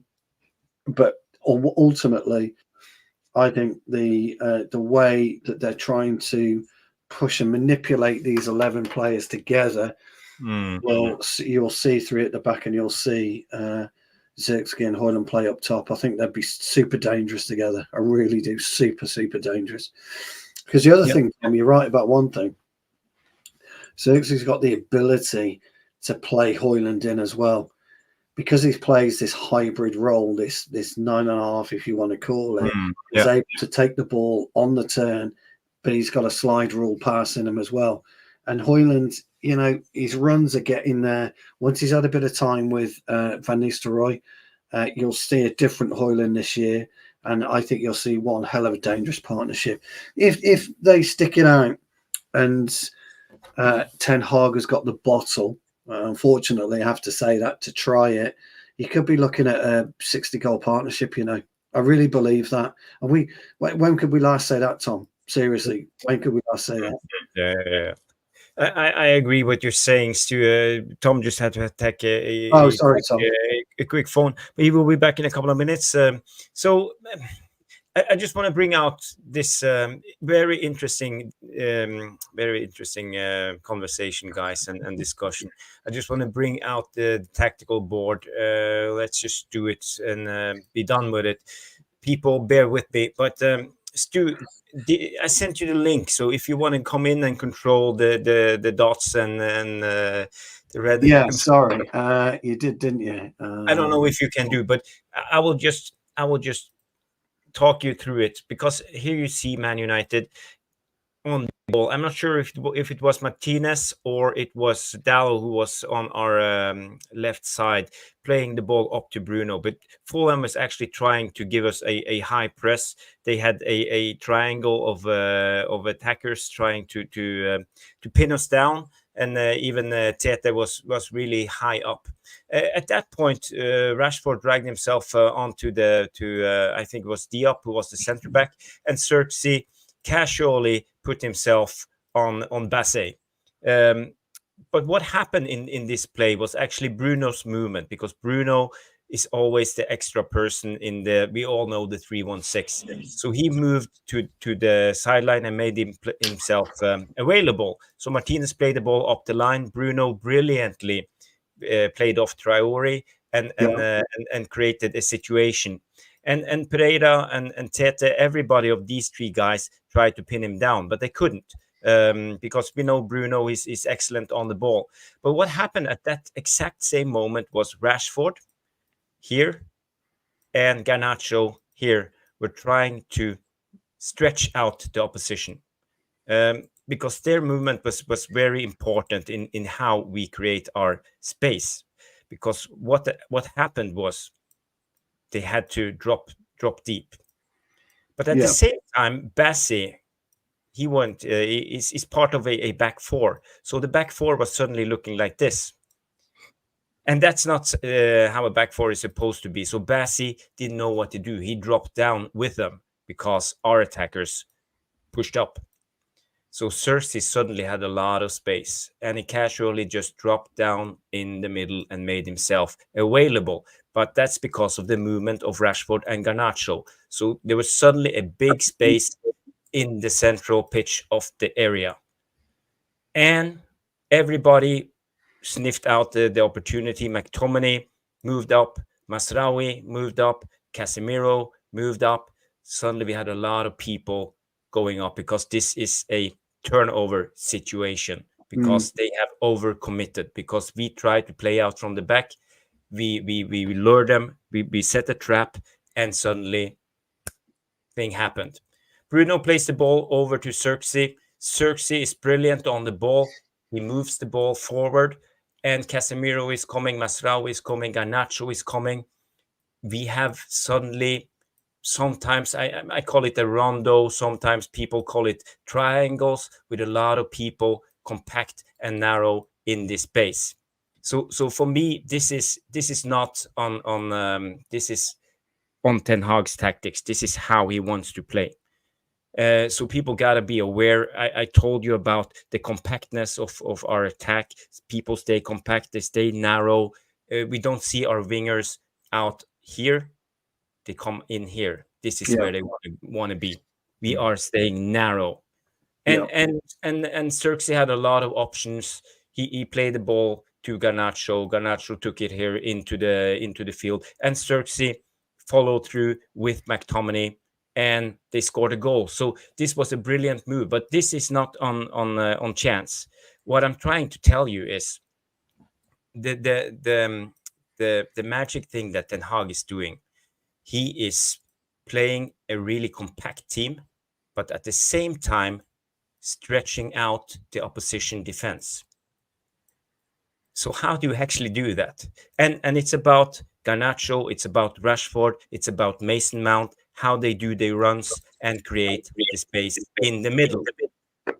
So this is our attacking patterns at the moment. And I told you about what I see, for example, when Mason Mount is here, he do the diagonal run, drags out the defender with him, create space for Ahmad to come in and shoot. So we see a lot of off the ball movement now in our attacking play, and this is what I'm seeing. I don't know if it's Van Nistelrooy or if it's Ten Hag, but we are doing a lot of positive things in our attacking play and pattern.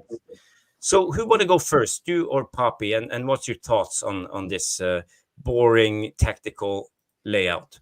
Poppy, go for it. It's interesting that our wingers drift inside and not necessarily go like try and stretch the defense of the opposition, by hugging the touchline. So I'm intrigued at how that's gonna these tactics are gonna carry over to Brighton, because a part of me sometimes feels like with Brighton we might end up going with a totally different approach, but I like that the mobility of our midfielders, as I said, mentioned early on in the beginning, that the amount of energy that Mason Mount has is so it's something that you can quantify, and I feel like it helps us in the long run in terms of just being able to confuse the opponents, to do the decoy movements that create space. So whether this tactic is going to work or not versus Brighton, that remains to be seen. But the thing that I also want to point out is the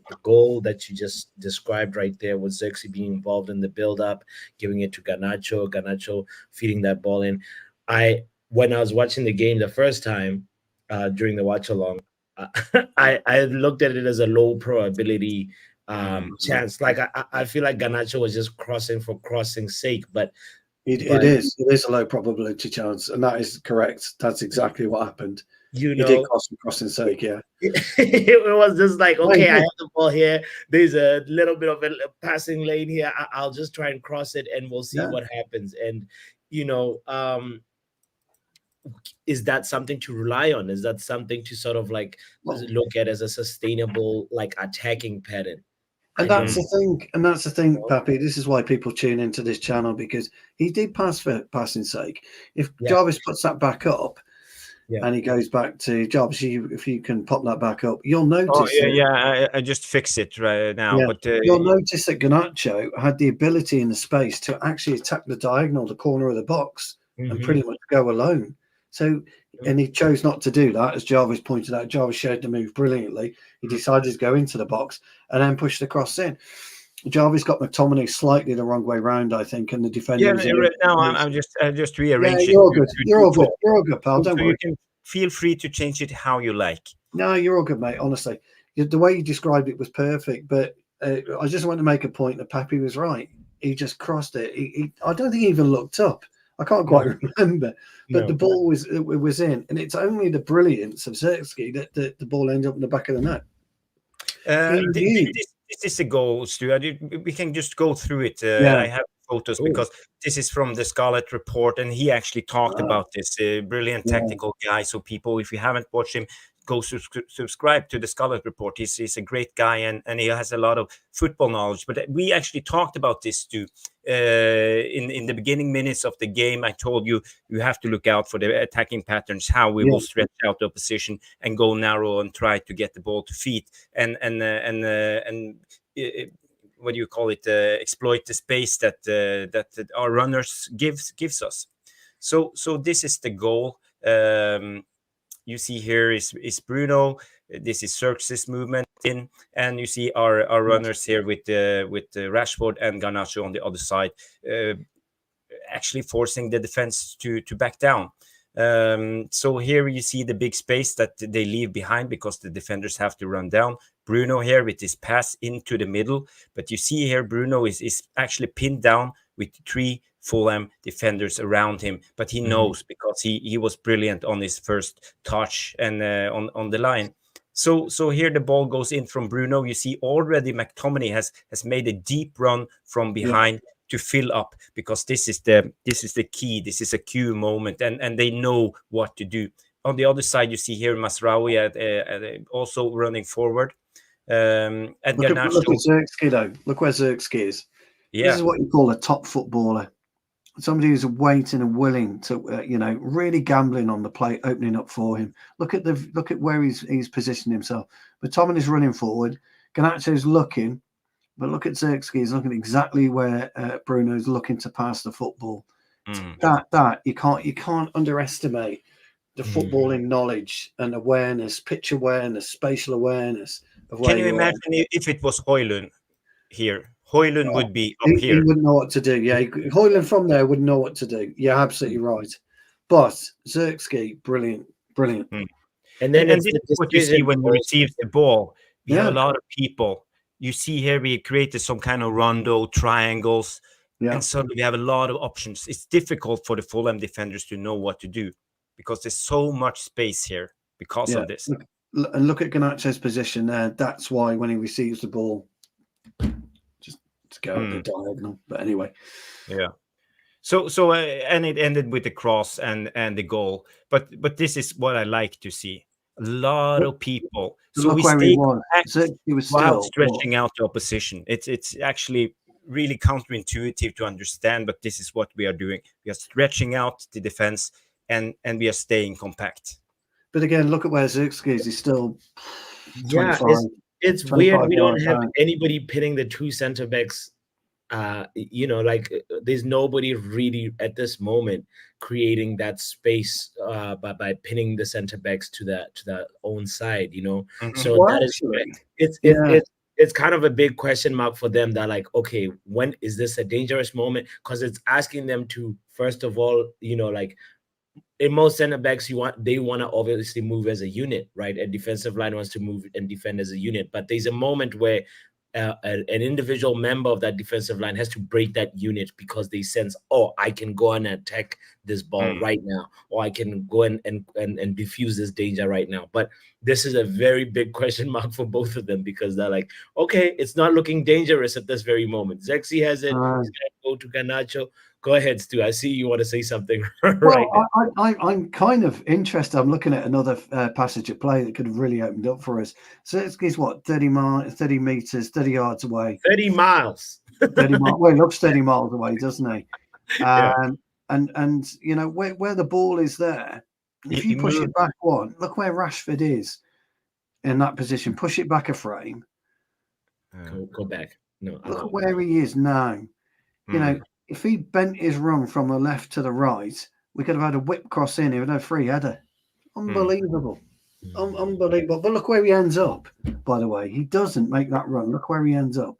Yeah, but Rashford, he binds up two defenders, both the right back and the center back, because they can't move over to the side where the ball is because we have stretched them out. They are in a really hard predicament. If he bent his run round to the left, he would have taken out three defenders. It's just another way of viewing football, which is why I love football. I absolutely adore football. But having said that, if you push it back on the frame again, look how congested it gets. Back to the goal.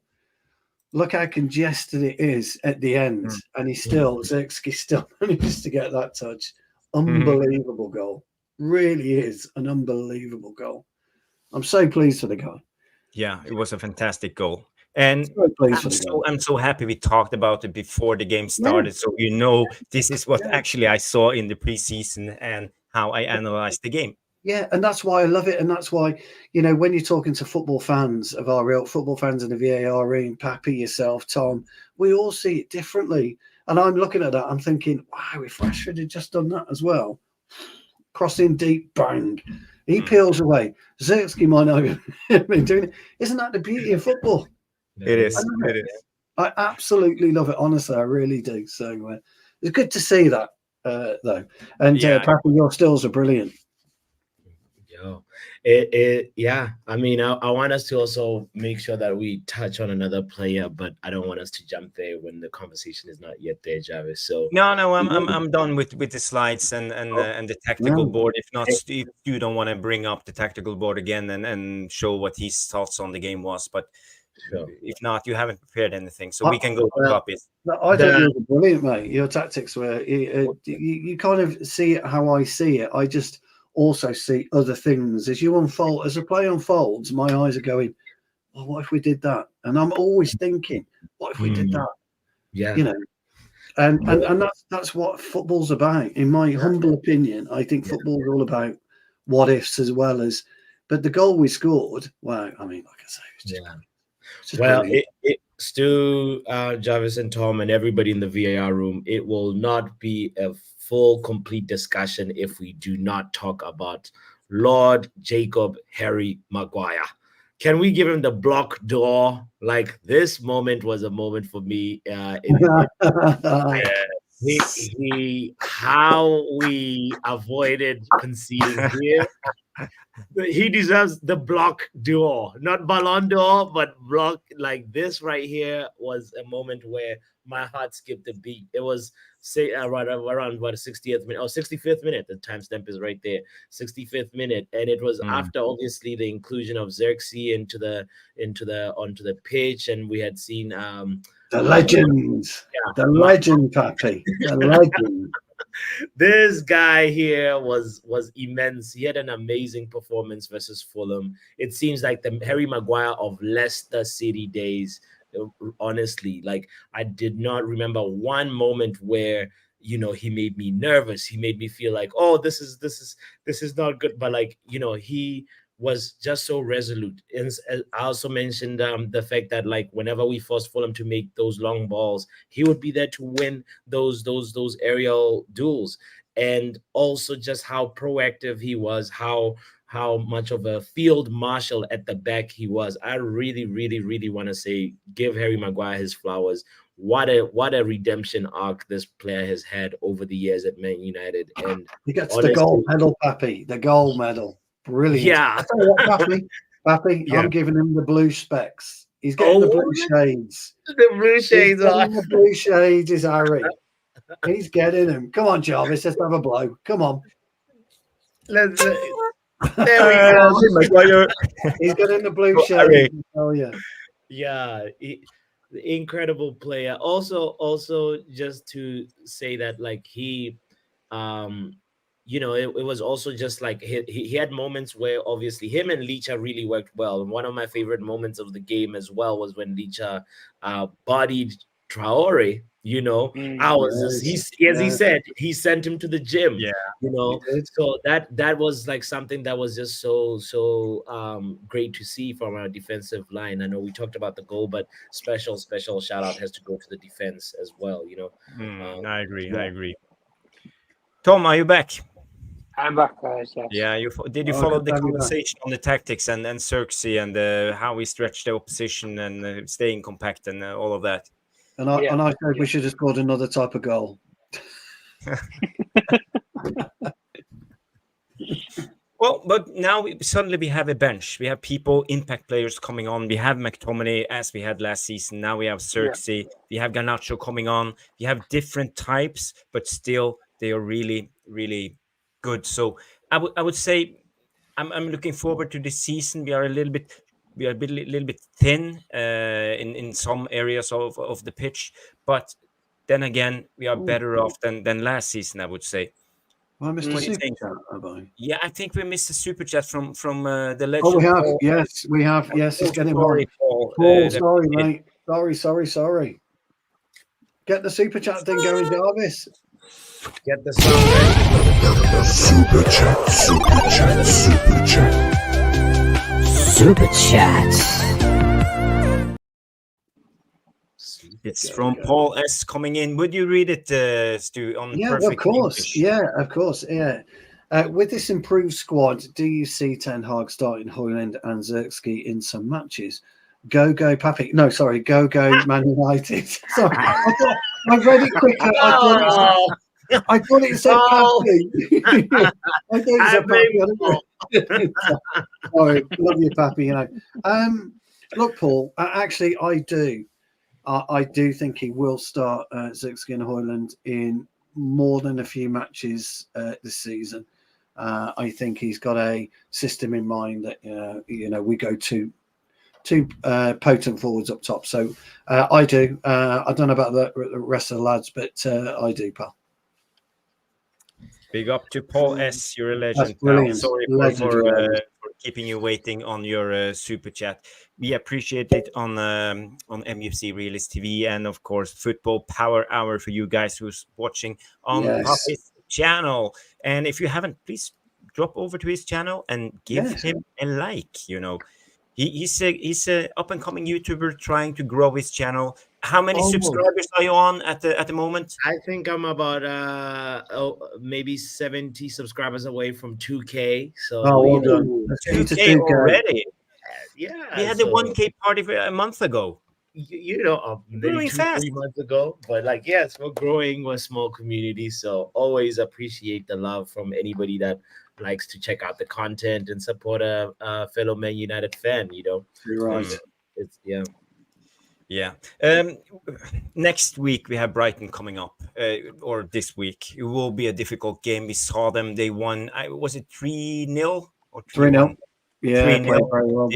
Really good. They have the new guy, the German guy, the young. I think he's 33 years old or 34 31. years. No, he's 31. Yeah. 31. He's 31 years old. Yeah. Oh, he's a baby. He's a tiddler. Yeah. He's a tiddler. He's younger than me. You know, what's going on? Well, most people are younger than me, but you know, he's a tiddler. You know, we know we struggle when it comes to Brighton. We always struggle, especially in the beginning of the season. Can we get some predictions from you guys? How do you see that game going on? Tom, are you going to Tom? Sorry. Yeah. Tom haven't spoken in a while, so I'll let Tom have a go.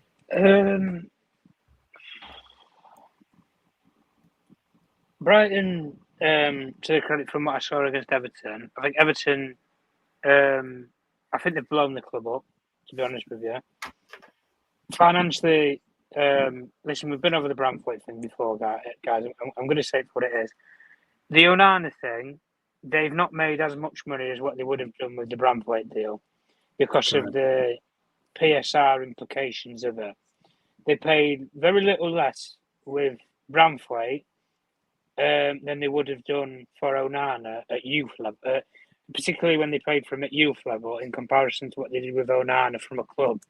So, in comparison to the figures that they would have got financially, they could have sold Bramthwaite, they could have bought another attacking player, they could have replaced Bramthwaite with the money that they would have got for him, and they could have probably added maybe another young player that they might have got off of, you know, the South American market, like a player like Andre, for example, who's highly rated as a young player who you can get for like 20-30 million pounds.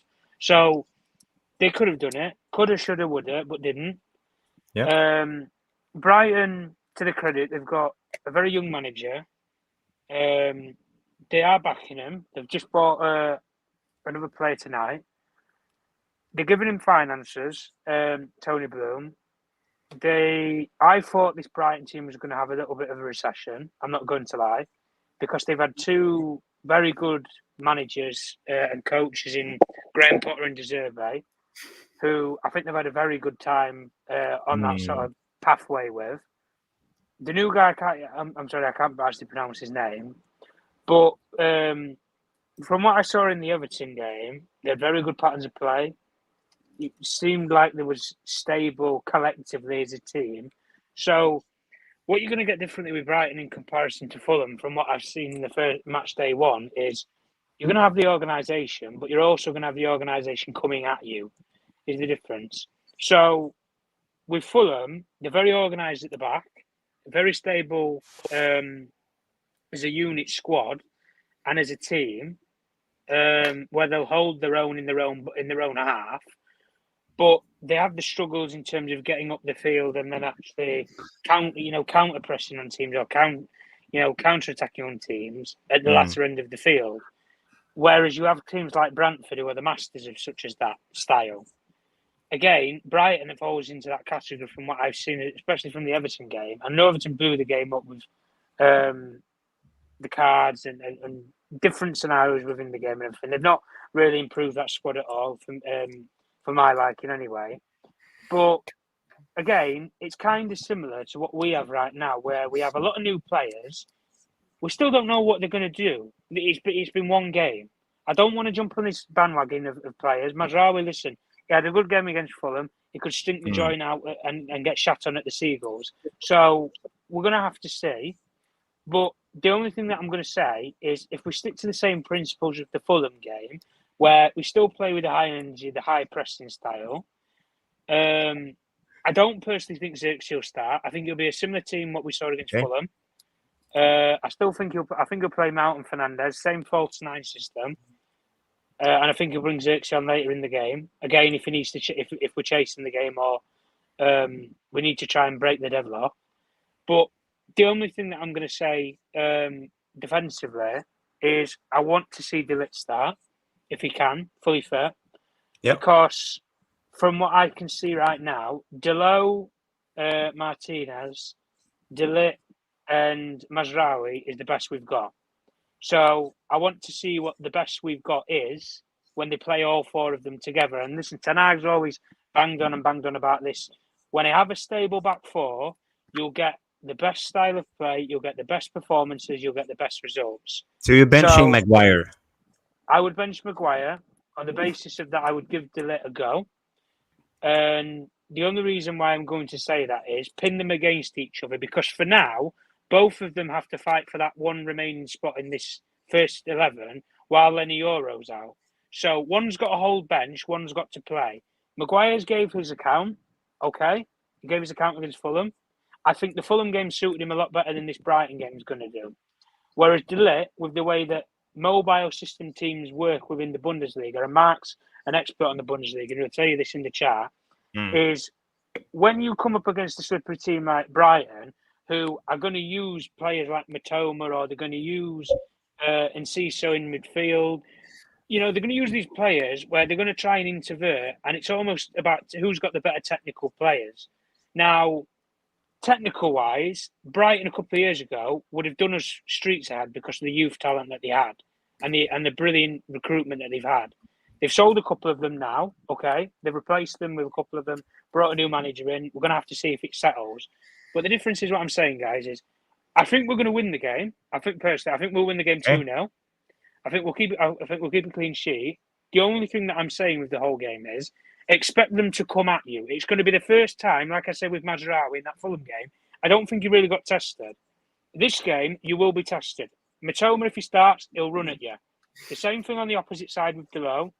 And the difference with Brighton is they can play through midfield. They have players who can dismantle you and play through the middle of you. So Casemiro will not have an easy game. So what you guys saw in that graphic before when Casemiro's tracing players to their own 18-yard box, if you do that, you are going to run a massive risk playing against a team like Brighton because they have the players who will kill you in this game because they have the pace in midfield. Whereas like what Stu said before about Smith Rowe, he's a skillful player, but he's not a quick, skillful player. Brighton have both attributes in a lot of their midfielders. So the simple principles of it is I just want to see De Ligt play one game and I want to see Maguire play one game and who fits better in terms of who's going to give us more, either defensively or going forward, play him out from the back. I don't know. I've seen what I've seen with Maguire. I was very impressed against Fulham. Very impressed. Let me see what De Ligt's got.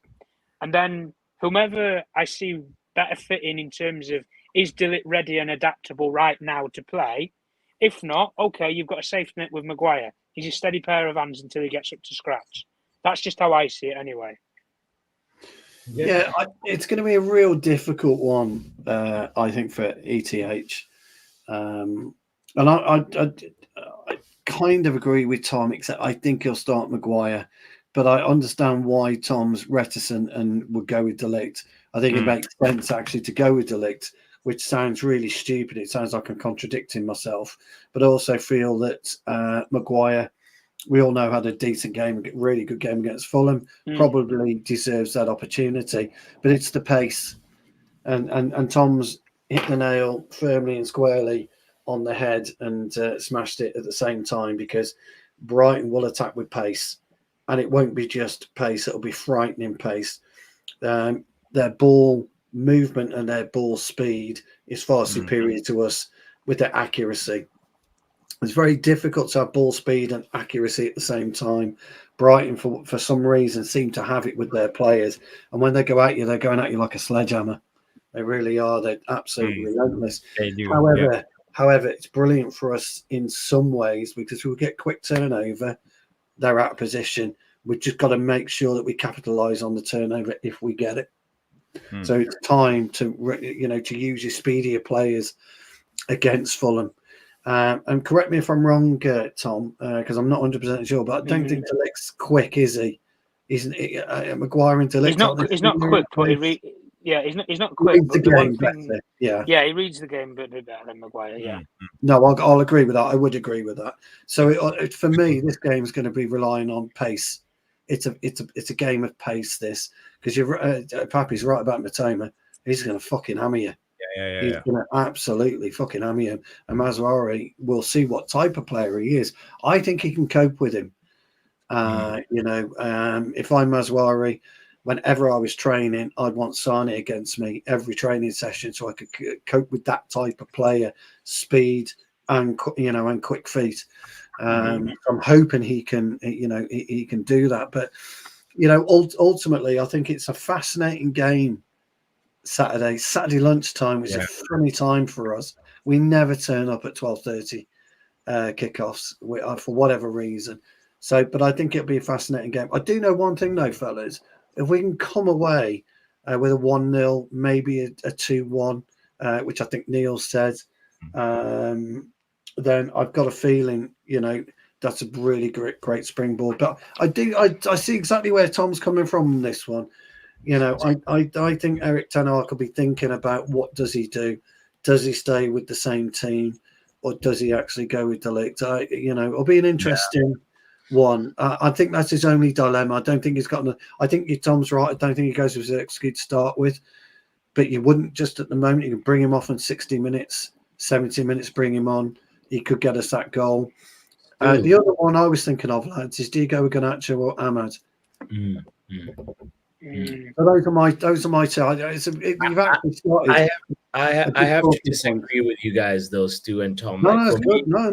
Go on. No, go ahead. Yeah, for me, I hear the concerns about pace and reading of the game, and of course there is the right back for Brighton. I think his name is Minte, Yakuba Minte. He's of Gambia, and he's really fast as well. So you got Mitoma, Danny Welbeck, and Minte, and that just screams pace. But at the same time, you have to look at it about the thing about Ten Hag is a big believer of meritocracy, and if you want to set a standard for the season, you can't be really benching man of the match contender. Like I know Zirkzee was the official man of the match over the weekend, but Maguire is up there in terms of men of the match contenders, and I think it'll send. I have to side with Brendan, and I think somebody else in the chat, Luann, also said that it'll send a wrong message to the team that you're not rewarding an excellent performance. Maguire's performance was above average. It was not like it was a top performance, Pappy.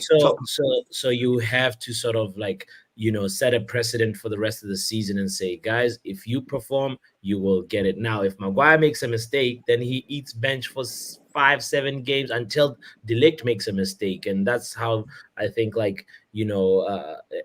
one approach that could be effective in terms of making sure that you get the best out of your squad to keep that competition going. And and I hear you on the rush on the Garnacho and Diallo. Just something I was floating. Really. It's another one. It's another tough one that Erik ten Hag has to solve by himself. That's why he gets the big bucks. You're quite right. You're quite right. Guys, well, look, it's 5 minutes past 11 now.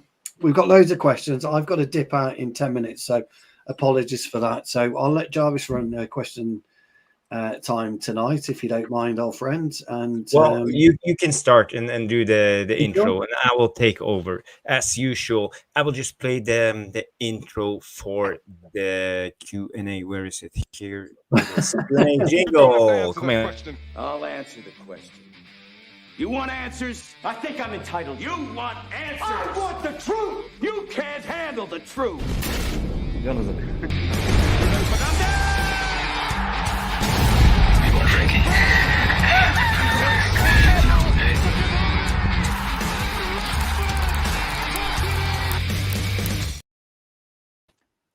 Lovely. Just before we start the Q&A, big up to Colin, who's been fighting my corner against the nasty Trevor Wade all night. Colin, very, very much appreciated. But we love Trev. As you get on with the shows, you'll get to know how Trev is, and he comes in and he banters us. He's been doing it for a while. He follows me around on many channels, and he gives me banter. He's a good lad. He's never any personal. But Colin, I really appreciate you sticking up for me. So you're both in my good ones, and you, Brendan, as well. And I think Elite Footballer was in there as well. So thank you all for that. Right, guys, I don't have long, so we are going to kick off the Q&A, and we have a question for Jarvis, the main man. Can you please tell us the type of player Sander Berge is, his skills, and how he would help Manchester United better compared to other players in the same position?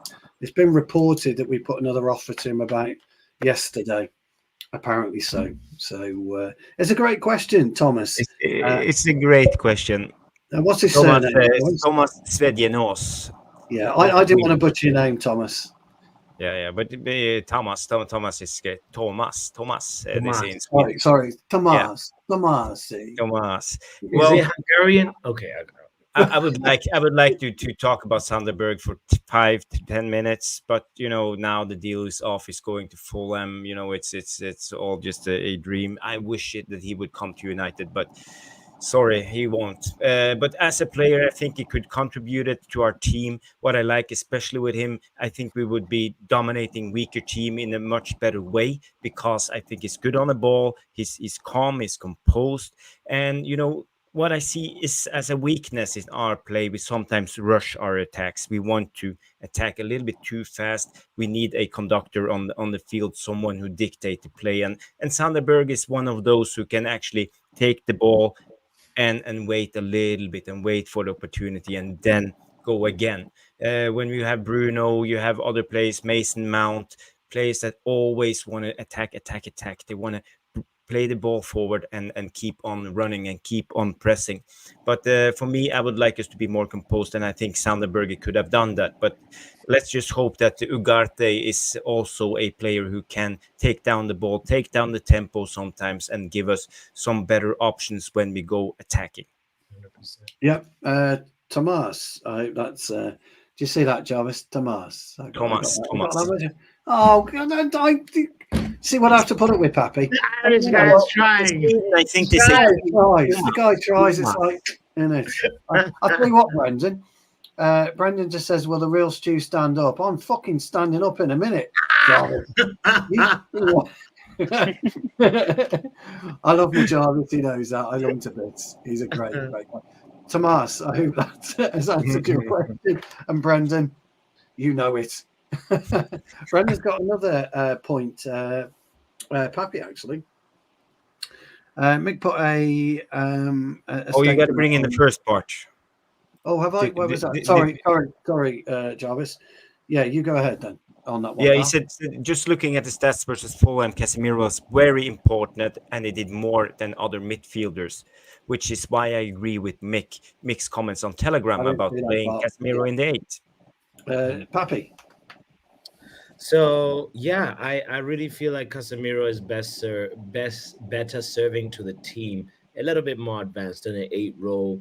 And we have seen him a few times actually in the Fulham game. He had some really good passes. I think there was 2 good passes that I just from the top of my head remember that, line breaking passes that got us into the opposition third really quickly. So I want to say, that it almost shows us that we need somebody that complements him like Ugarte, that can cover every blade of grass and play the destroyer role and let Casemiro be free, and let whoever is in the midfield with them, most likely Bruno, to really be free. So he's definitely. Guys, just as a quick update, there is a bit of an update on Ugarte. Jorge Mendes has put Tom, just before you do that, here's a question. There's a question. There you go. Right, there we go. Right, in terms of the Ugarte deal, Jorge Mendes has put forward a plan which considers Manchester United. It concerns both United and PSG, and it gives both of them what they want. United want to pay a cut price deal. So Jorge Mendes has put in place an obligation to buy the player at a later date, but loan him for 12 months. And the cutting of the deal is PSG will give Manchester United a lower loan fee for 12 months, but they will want 50 million euros buyout. So they want their money back, what they paid for him before when they bought him from Sporting Lisbon, guaranteed within 12 months. So they've made no loss on the deal, but they'll also make whatever profit from a loan agreement for 12 months. So they'll make a little bit of profit. Whereas United, they get the player that they want, they get a midfielder that they want, but it just means that it'll come out of the financial turnover for next year. So they don't have to spend any money straight away other than on a loan fee.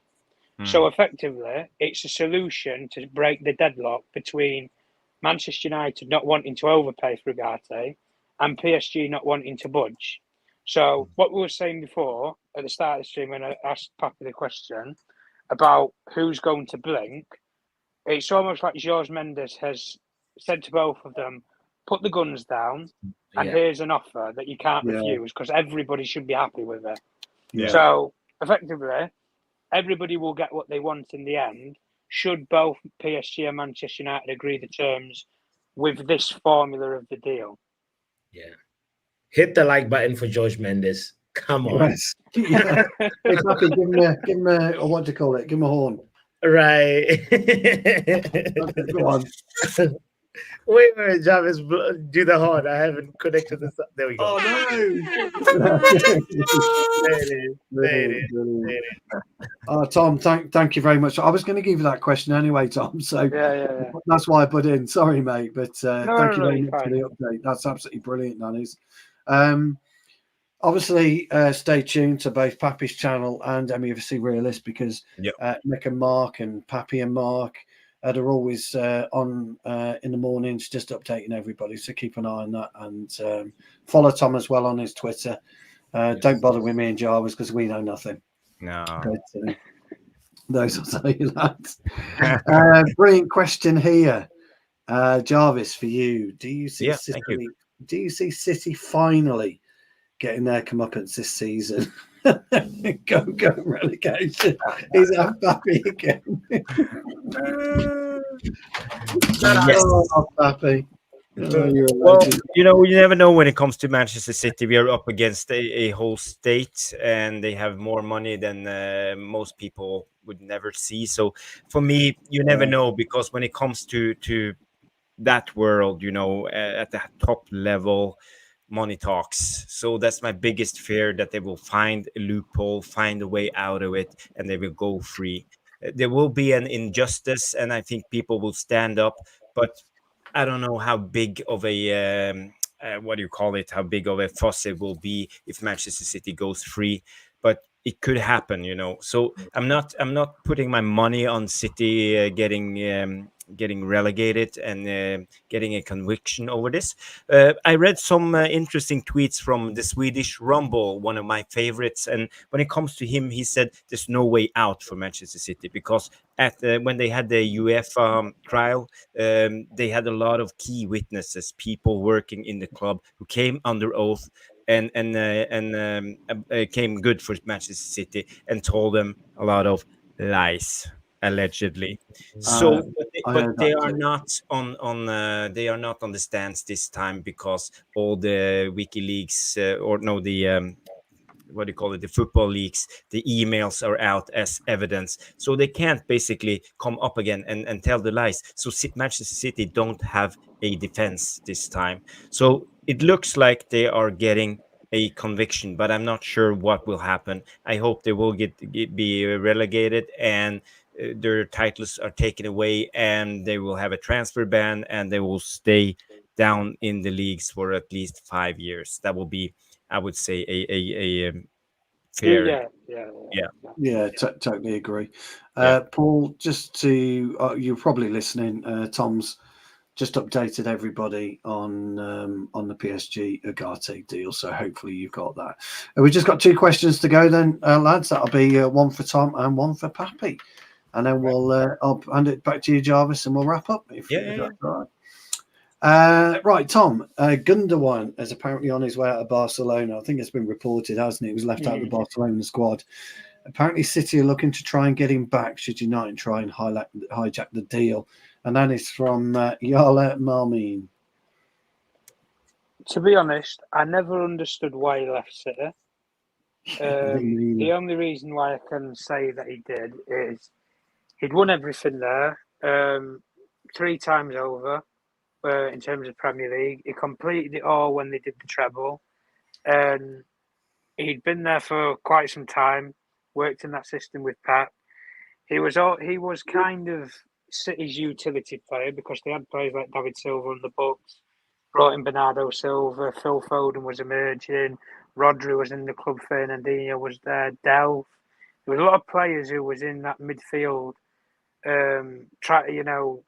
sort of shape, and he had to try and fit in between all of them. De Bruyne is a big one that I've just missed even there and all. There was another one that he had to try and fit in amongst all of that. Now, towards when that final season with City, honestly, I thought he was immense. I thought, he should have been probably the player of the season. Arguably, he was City's best player of that season. And the one thing that I liked about Gundogan whenever I saw him at City was, in the big moments, he always turned up for them. That Champions League final, he was one of those players that stood up. The same thing in the FA Cup final. He scored the goal in what was it, guys? 20 seconds, something stupid like that. Like awareness and alertness. Yeah, it's ridiculous. One of Pep's key principles is if you either train hard enough for the team, or you show me something that I can't leave you out of the team for.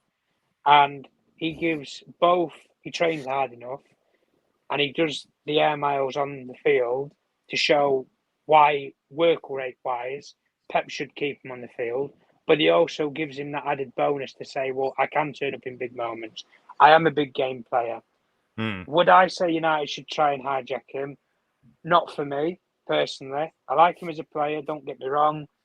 But if you had put it this way, if we didn't have Casemiro's experience-wise, guys, I don't think I could maybe hear a conversation for him.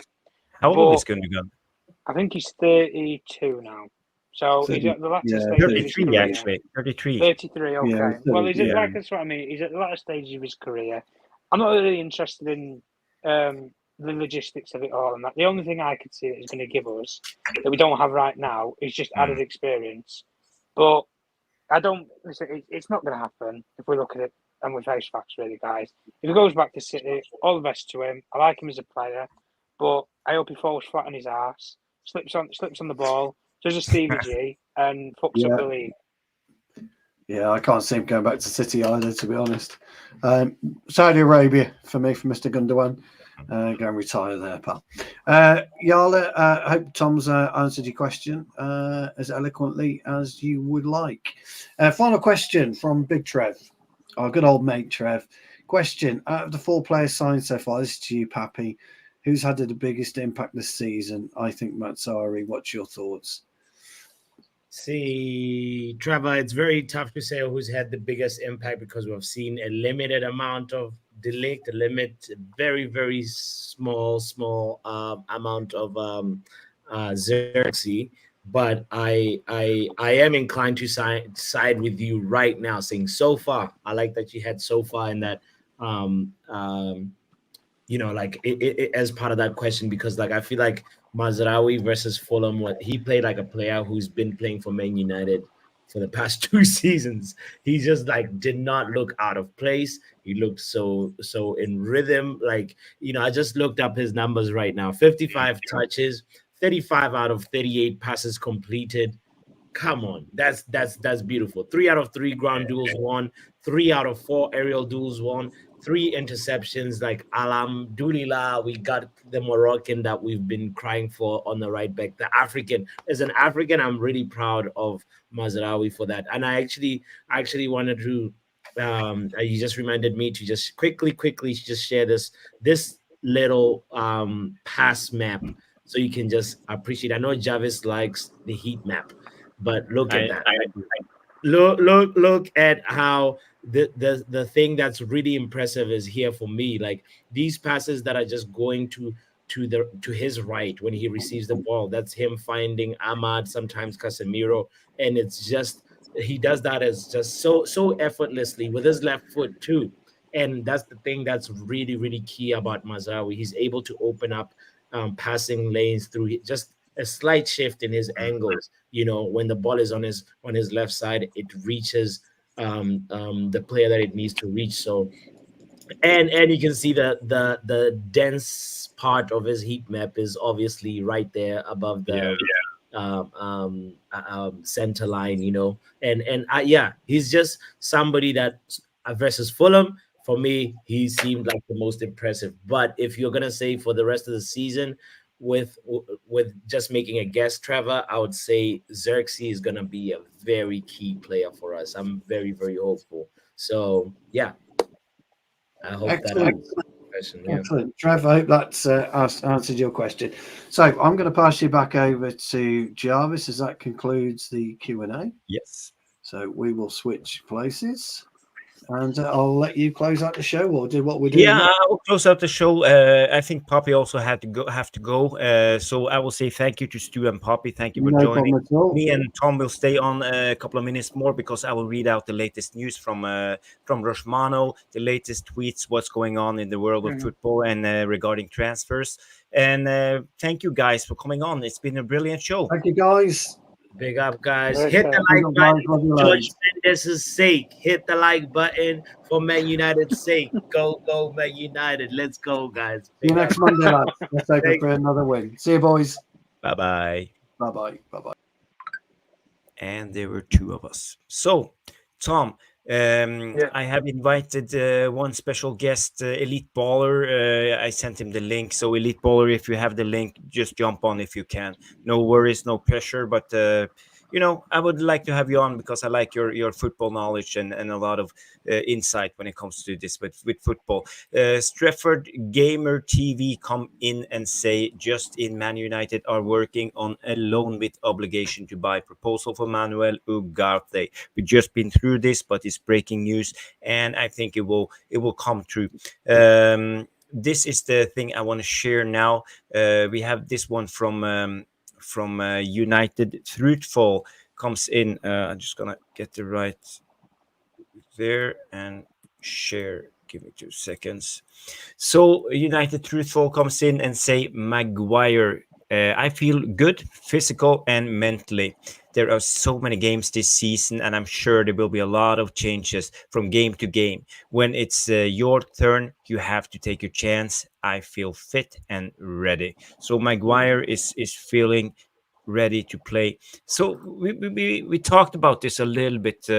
Tom, you think we should give the chance to De Ligt, but I feel maybe now Maguire is showing something, and maybe we should give him a couple of more chances before we ease in De Ligt a little bit easy and don't put all the pressure on him right away. Do you feel it's time to bench Maguire, or should we just keep him playing for a couple of more games? The only reason why I said that about De Ligt is I want to pin, like I said before, I want to pin both of them next to each other, and we can see it base it off of 2 games. I know what Maguire's going to give me. He's going to give me stability at the back. He'll put the knee in the back of a centre half who's not going to be flicky, tricky and turn on him. So the Fulham game, suited him quite well. I'd say the same thing. The Brighton game, again, is what I'm saying is it being a little bit different. When you play against Danny Welbeck, he will hold the ball up well, but he will run in behind with you. He does have the pace that he can turn on you. And the difference with Brighton is when they transition on you, they're going to kill you. So when they get into that final third space, is like what Traore got, the final third play for Brighton is a lot better than what it is for Fulham. And the difference in what I'm saying is when you have a play like De Ligt, I've seen what Maguire can do against Fulham. But again, as I've said before, Fulham in that game, same thing with Mazraoui, who I thought had a brilliant game. He wasn't tested defensively because a lot of these players, and same thing for our players, guys, they're not fully up to speed. They're not fully up to fitness and scratch. Give them until the end of September. Then when they play, you can hound players in because everybody is on an even playing field. City played the weekend against Chelsea. They didn't have Kyle Walker fully fit properly. They didn't have Rodri fully fit properly. I think 3 of their academy players were on the bench in place of what you would say is their regular hardliners. So when I look at our squad in particular, listen, put De Ligt in there. You're going to have to put him in there at some point. So put him in there. Give him a go. Listen, if we're 3-0 up and we're cruising, Jarvis, stick Maguire on there as well. I'm not bothered. Show the game up. But if you give me something so I can see what I'm going to pin up against each other, and let's see what the differences is between De Ligt and Maguire, I might be surprised. Might all be surprised. Maguire might fit us better than De Ligt. De Ligt might outshine him and might be what Maguire was against Fulham, but better. And might give you maybe a bit more mobility or read the game a bit better. Yeah. But you're never going to know until you actually stick him out there and you're going to see. And the only thing that I'm going to say with De Ligt is when people say about easing him in, Xerxes, players like Xerxes and Lenny Euro, you can ease those guys in because it's their first big club. This guy has been at Juventus. He's been in big dressing rooms with big characters like Chiellini, Bonucci, Kimmich, Neuer. Coming to Manchester United, he's going to be, in comparison to those clubs where he's had to walk in there, there's not those leadership figures at Manchester United right now. There's probably maybe one or two in Fernandes and Martinez. So that's why I'm saying it's a better fit for him to come in now than in comparison to when he went to those clubs because he couldn't have any input in those clubs. I believe he wants to be a leader. He wants to be a voice in that dressing room. You can't do that in Turin with Juventus when you have players like Chiellini who've done that club for 15 years. Buffon's done it for 15 years. Same thing at Bayern, Jarvis. Same thing with players like Kimmich, Neuer, Muller. They've run that room for 15 years, nearly a decade. Man United, we've not had anybody who's done that. So he can fit in. And that's why I feel you put him in a game against Brighton, okay, we'll see what he's going to give us on the pitch. But the one thing that I'll give you guaranteed for sure is him and Martinez are going to be on the same wavelength because they are ball-playing centre-backs. Maguire can't offer you that. So if he gives me what Maguire gave me against Fulham, but he also gives the ability to play out from the back, and it's not just going to be one-sided with Martinez, I think everybody will probably agree with me in saying that's the better fit for us going forward. And Maguire can be that safe pair of hands and sit on the bench, or he can come in for a game, Jarvis. I've not got a problem with that. But I need to see what De Ligt's going to do. I've seen what Maguire can do. Let's see what De Ligt can do. Yeah. I agree with what you're saying. I want to see more of De Ligt, but in a way, it's a luxury problem at the moment. We have Maguire in form, we have De Ligt, we have Lenny Euro coming in a couple of months, and now we have Martinez shining as usual. So it's a good problem to have. Yeah, it's a good problem to have, and we haven't had this problem in a long time. I just want to introduce for everybody Elite Baller. Big up, Elite Baller. Are you here, pal? I am, man. How you doing? How you doing, Jarvis and Tom? You guys good? Yeah, we're good. Welcome to the channel. It's a debut on Mufc Realist TV, but I know you have some experience on YouTubing before. You've been on several channels, having your say. So you follow the conversation, and what's your point on the De Ligt Maguire? Do you think we should just bench Maguire and throw on De Ligt right away, or give Maguire a couple more games until he loses his form? I think we've got to look to the future, and the future is unfortunately for Maguire, it's not him. I'm more than happy for him to be like third, fourth, choice centre back, but De Ligt for me is a better player. He's more classy. He's got better touch, more composed. I think he's going to be less likely to commit errors that Maguire does. I think the thing with Maguire is he can do a lot of good in the game, but he might make one mistake, and that mistake can be like crucial. So yeah, I would definitely start the next game, and just see what happens. I've got faith in him. I think he can do it. Yeah. I agree with what you're saying about Maguire. He has mistakes in him, a mistake waiting to happen, and we have seen it. He's sometimes, especially when he's around, I would say more flair players, small players who can turn around. He's easily turned around. So it's not the perfect center back for Ten Hag, I believe, but he got experience, and it gives us at least aerial strength, and he can pass a ball in the last third. So actually, I'm not bothered about Maguire playing at the moment if he can keeps up his current form. But it's Maguire, so I can't trust him fully. I think the biggest problem we've got is Lindelof. I think we need to get rid of him. When you compare him to Maguire, at least Maguire gets stuck in. At least Maguire's not going to shirk out of the challenge. Lindelof has got more tattoos and good games than Man United. Simple as that. Well said. But he's injured at the moment and currently clinging on to the club. It doesn't seem that he will leave this summer. There's been some interest from Turkey. I think it was Fenerbahce who wanted him. And I don't think he will move. He's 1 year left on his contract, and I think he just will run it down and go for free and take that big fat sign-on bonus he will get with a new club. So fair play to him, but this is what we are used to at Man United at the moment. We have a lot of players running their contracts down. Who do we have? We have Maguire, Lindelof, McTominay. Ahmad's on the list as well. Ericsson, Shaw. Shaw, but Shaw has 3 years left on his contract, I believe. We got to do something about that. Honestly, you can't rely on him, mate. You can't. You just every few months he just gets injured, and you can't have a successful club with a left back you don't know when he's going to play, especially when you got Malacia with the same issues. It just can't be done. Somewhere along the line, someone's got to get him in a room and say, "Look, Luke, we feel sorry for you. Since your double leg break, things have been hard for you, but at the end of the day, we need to do what's best for this club. So we're going to find a way to sort of release you." It's got to be done, guys. Yeah. I want to go to another breaking news. We have this from United Truthful coming up from Roshmano again. And they say breaking the final agreement for Facundo Pellistri will be finalized in the next few hours, and the player could arrive in Greece as early as tomorrow. We are talking about a transfer fee of 8.5 million euros up to 10 million euros, I believe, and a 50% sell-on fee for the young Uruguayan. Would you are you happy about Pellistri leaving, Tom, or do you think he deserves another chance?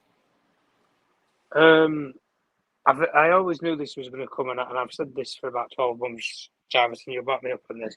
There's going to come to a point where you're going to have to pick Ahmad or Pellistri, and who's going to be the better player for you going forward. We signed both of them at the same time.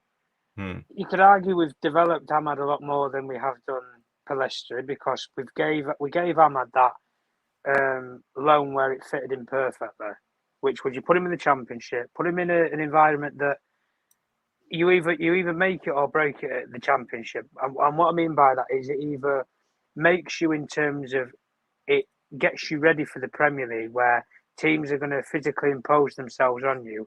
He's not a stocky player. He's not a big, bulky player. No. But in terms of keeping yourself grounded as a low sense of gravity player, so you're not going to get bullied, or you're going to anticipate a player coming into the back of you and clattering you because they're afraid that they're going to turn on you because you have that flair to your game. Pellistri is exactly the same as that, but he's never been given that. He's never been given that trial period because you've never put him on a loan that's actually benefited him anywhere. We put him to Alvarez for, was it once or twice, I think it was. You've then kept him on the books at United for it last season. Yeah, he got a couple of cameos here and there, and okay, we saw minutes on pre-season tours and stuff, but you never consistently gave him like 5-6 games. So again, like I said before, you've got to pick one of them. I personally like Palestra as a player. I think he gave us something different, take the ball to the byline and put balls in. But the one thing that I'll say about the kid, and in particular, there was one little bit of a story around with his father and everything and that, where his father put his son. They had no money as a family or anything, but he put his son. He managed to actually get him onto the Uruguayan youth academy group for a lot of the young players within that system. Ugarte was a similar story, but his family had a little bit of money. Yeah. Where you take young Uruguayan players, the fathers used to campaign towards the coaches to put them on trial for that group. So then if they made the trialing squad and they then got onto the Uruguayan youth listings team, they then got a club in South America, wherever it was, in Brazil, wherever, because they have a map to put them on.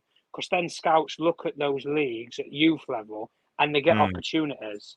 So his father has almost given him that platform from having no money to then going to one of the biggest clubs in the world at Man United. And I feel sorry for him that he's not had the opportunities at this club, but I wish him all the best for wherever he goes. Yeah. Which, if it is to Greece, by all means, I wish him all the best. Listen, go to Greece, prove yourself. You might get a big football club somewhere. They might take a risk on you. But I just hope at the end of the day, for his sake, he does have a long-lasting career and he does something with his career. So, listen, if Man United are going to have picked Ahmad over you, go and prove them wrong. Yeah.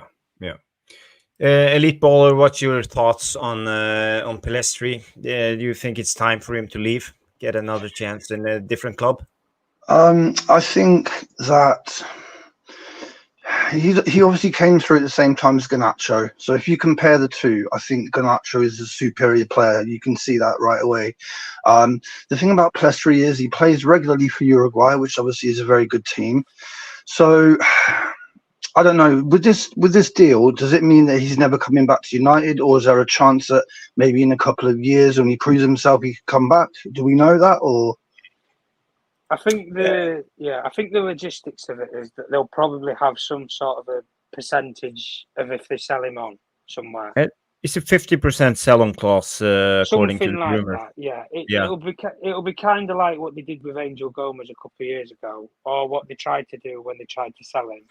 But clubs before, they didn't take United seriously. Whereas now, like what they've done with Greenwood, for example, if Marseille end up selling him on somewhere, United get a massive chunk of whatever fee that is where he goes. Palestri, I hope for our sake anyway, is going to be the same story of where you get 20-30% of a deal. And if he goes for 50 million or something, guys, then okay, you've got £20 million or something. It's good money at the end of the day. Because you're not probably going to get a lot for selling him right now. But if he fulfills his potential and gets a big move somewhere else, you've made your money later down the line, inevitably. But I think I'd be surprised if they haven't done something like that. But I don't know about buying him back. Yeah. For me, I think personally, I always loved Palestri as a player. He sometimes remind me of Messi and how he moves. I'm not saying he's Messi, but how he moves with the ball, his low center of gravity, he shifts directions. It's very good technique, and he can create something out of nothing. So he's that type of player. I wish he would get more chances at Man United, but I don't think it's the right time. You have to have timing coming up through as a young player, and Garnacho came through at the same time, and Amad Diallo. So it's not easy being a winger, and you also have Rashford, and we brought in Anthony. So there were no pathway into the team for him. So we might as well sell him, and I wish him a brilliant career, and I hope he will come good in Greece and further on in Europe in different clubs in time. We have another update from Roshmano, and this is from Strefford Paddock. Here it is. It's about Jadon Sancho. Apparently, Juventus have today acquired about the position of MUFC's Jadon Sancho, and it's from the friend of our channel, Alfredo Padula. As we know, is very accurate when it comes to Italy. He told us about the Amrabat deal, he told us about the Højlund deal and the Onana deal last summer. So I trust Alfredo Padula when it comes to this. Do you guys think Jadon Sancho will go to Italy? We have heard these Juventus rumors before, but I think it holds up because they are trying to sell that other guy. What's his name? The striker at Juventus. Chiesa? Yeah, Chiesa. Chiesa, sorry. Yeah. So I think they're waiting to offload Chiesa before they try to move in Sancho. But what do you guys think? Do you think we should sell Jadon Sancho if possible? Go on, Elite. You take this one, fella. So I was just thinking, if you do sell him, if you do sell Sancho and you sell Palestri, I think it leaves us a bit short on the wings, to be honest. That leaves only Ahmad, Garnacho, Anthony, Rashford. So if one of them gets injured, that's 3 wingers. So I don't know. I honestly don't know. I think Jadon Sancho is suited for a slower league. I think the Premier League is a bit too fast for him. I think he does his best work in the box. I don't think he's one of these players that is going to take it past loads of players and cross it into the box. Mm-hmm. So I don't know if a different league is better suited to him. But like I said, I am concerned if we get rid of 2 wingers and then we get an injury to a winger, that leaves us short. So yeah, I'm not too sure. Yeah. Personally, I would like to see the Jadon Sancho go because I don't trust him. I think it's been good preseason, a couple of games when he had his chance, especially on the wing. Not very convinced in the false 9. I think his work rate could be better, and I think he's a little bit shy when it comes to winning the ball, going into duels, putting his body on the line. So I think he's more of a luxury player and not the player we need for Ten Hag's I would say high intensity type of football. So yeah, I think it's time for Jadon Sancho to go. And apparently, last game he wasn't even on the bench. He was injured or whatever. So I don't think he will get a chance, even though they publicly go out and say they have buried their hatches and there's no beef between him and Ten Hag. I still think there's something there, and I think the club will try to get rid of Jadon Sancho as soon as possible. That's just my thoughts on it.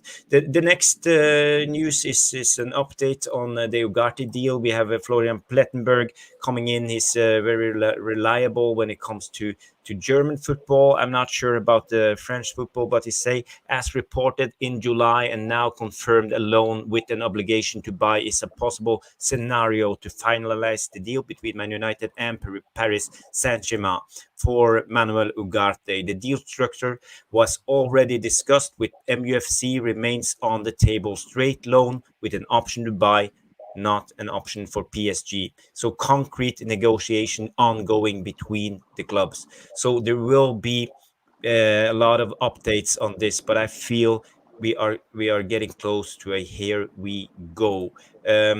This one from Transfers MUFC, Rushmano's own channel. He has some inside knowledge about McTominay, and he's still waiting for Napoli. He has rejected 2 proposals in the last few hours, and I would say one of them must be Fulham. So actually, McTominay has rejected Fulham. Tom, how do you see? Do you think McTominay feels he's too good for Fulham, or wasn't Fulham the right club for him? Well, we went over this before. I think Fulham have ended up getting a better player for a better value in Sanderberg. I will be honest in saying that. Sanderberg, like I've said before, he's got a point to prove. He's never been at a stable Premier League club ever since he came. He was at Sheffield United, got relegated. Then ended up with Burnley, again, down Championship football. When he come over from, I think he came over from Club Brugge, if I'm not mistaken, from Belgium. I think he did, or he went to Sheffield United. But again, I look at a player like Sanderberg. I think he fits more of that Paulinho role of what they would want, just because he will give you that mobility. But he's more of a natural box-to-box player. McTominay is a box-to-box player, But the only thing is, if you're going to use McTominay, you've got to use him in the opposition half if you're going to have any effect of using him. Because we know what we get with McTominay. We've seen it for coming up to nearly 7 or 8 years now at Manchester United. He can't play as a 6. He doesn't have a creativity to be a number 10. He is a running energy machine, number 8, running to the box. If you need a scrappy goal in 90 plus minutes, he's your guy that will get on the end of something. That's the kind of player McTominay is. Again, if we keep him, okay, it's another option where if we squeaky one time, try and get a late goal, he's not a bad option for that. But again, if we could have got money for him for PSR, I've been over this before, youth academy growth player, PSR figures as well, get as much money as you can for them. The only thing I'm going to say is if he does go to Napoli, kudos to him. A different environment, a different culture in Italy. Style of football over there is different to in this league. It's a lot more slow tempo pace, tactical driven league. But listen, if Conte can do something over in Napoli with him, then listen, being my guest, the guy turned Victor Moses from a nobody player to one of the best right wingers, right backs that we've seen in the Premier League for that one season. So he's turned water to wine with players before. So look, who knows? But I see here Mick Ruby comes in sending me something on WhatsApp, and they say Napoli is trying to sell Osimhen to Chelsea and is very close. So they will try to buy Lukaku and McTominay for the money they will get from Osimhen. So there's things happening and there's a lot of deals. So this is like a domino effect. So when one happen, you will see the next one and the next. So there is in fact a big chance that Napoli wants to buy McTominay, and we have our Italian friend, and he has some insights when it comes to Italian football. So I feel it's getting closer. It's getting closer, Alfredo Padula. Can I just ask a quick question? Yeah, sure. Do you think there's any chance that we could still hijack Sanderberger and Kadioglu, or do you think they're done and dusted? The only reason I say that is because, no one heard of Fulham going in for Sanderberger apart from today. Yeah, so that's totally out of the blue.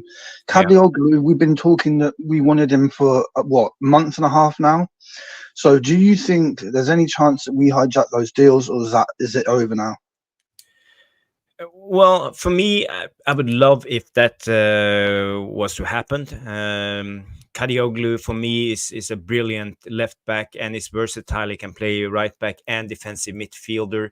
He's two-footed. His preferred foot is right, but he also plays with his left. So I would say he's two-footed. He's very technical. What I like with him is when he takes the ball, he takes on his winger and goes past him. He's very good at driving with the ball into danger areas and create plays with that. Like as I said, with the domino effect, Kadioglu is one of those who create that. So for me, I would say he's a fantastic player, and big up to Brighton if they get to sign the player like him. That's typical Brighton, getting the best players. And I would say also when it comes to Kadioglu, he's a natural athlete in his body, his balance, how he's built. So for me, I think he's brilliant, and I would love for us to sign Kadioglu. Our biggest problem at the moment is we have options on right and left, but what do we do if Dalot gets injured? We have to put Masraoui on the right, and we don't have a left back. So we have a lot of problems when it comes to fullbacks, and for me, I think that's a part of our squad we need to strengthen before the window ends. The only problem when it comes to Kadioglu is his price. I think they demand 30 million pounds for him, and I think it's a little bit too much.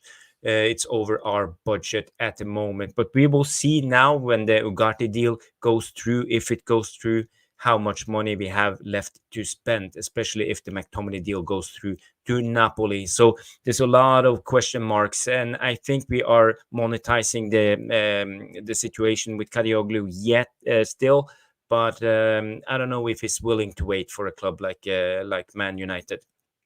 How do you feel, Elite Bowler? Well, I remember watching Kadioglu in Euros for Turkey, and like you mentioned, he's so agile and so good at taking the ball past players that he got the opposition player booked. You know, because he's that good at spinning past the player that they have to bring him down because they know that he's going to cause danger. So, if there's one fullback that I think we should break the bank for, it would be him. And the fact that he's going to Brighton, which is where Dan Ashworth came from, is a kick in the teeth. And also, say we wanted him in 2 years, you know Brighton are going to charge 50, 60 million for him. So they're going to double whatever they paid for him. So I think it's a mistake to let him go. I think it's a mistake to let Berger go. I would say we need Ugarte, Berger, and Kadioglu. And then the cherry on top of the cake would be Tony. But obviously, you know, that's dream world. But I think those 4 signings would make a massive difference to us. And I'd say you have to finish in the top 4 if you get them. Yeah, I agree. Tom, do you like Kadioglu as a player? Or have you ever seen anything of him? Yeah. I saw him obviously for the Euros with Turkey. Yeah, again, you know, he's another one of those players who he gives you something different. You know, can take the ball past players and very agile, very mobile, up and down the wing. But again, it's one of them. I know we did it with Malassi. You know, Malassi was set on to go to Lyon. We jumped in there at the last minute, pulled the plug on the whole thing, and he came to Man United. Look, if Man United put the same money that Brighton are offering right now on the table, you know, give him maybe an extra £20,000 a week on top of what Brighton are offering in the contract, give him 5 years, he'd come to Man United. There's not a problem about that. But again, when I look at the finances of it right now, the fact that we're having to make a deadlock deal for Ugarte, which if it means that we buy him in 12 months' time instead of right now, there is still money that you can use right now. So the argument of that United can't proactively then go and sign another player in whatever position that they want. Listen, if they want to go and sign Tony, if it means that they obligate to buy Ugarte in 12 months, they've still got maybe 40, 50 million in them to go and get Tony if they want to go and get him.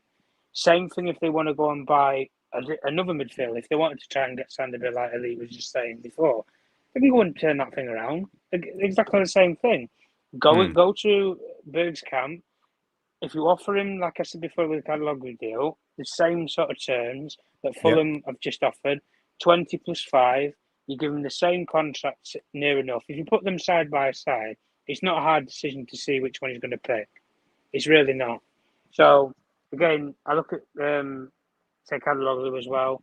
Listen, there's always going to be players that have a highlight of a tournament or anything like that, but can they live up to the hype after it? That's the only thing that I'm going to say. But I've said this about Brighton anyway. I do think they are going to regress a little bit.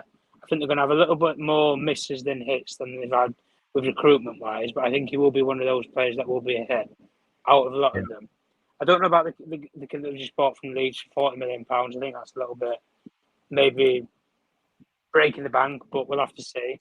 But yeah, I like him as a player. Yeah.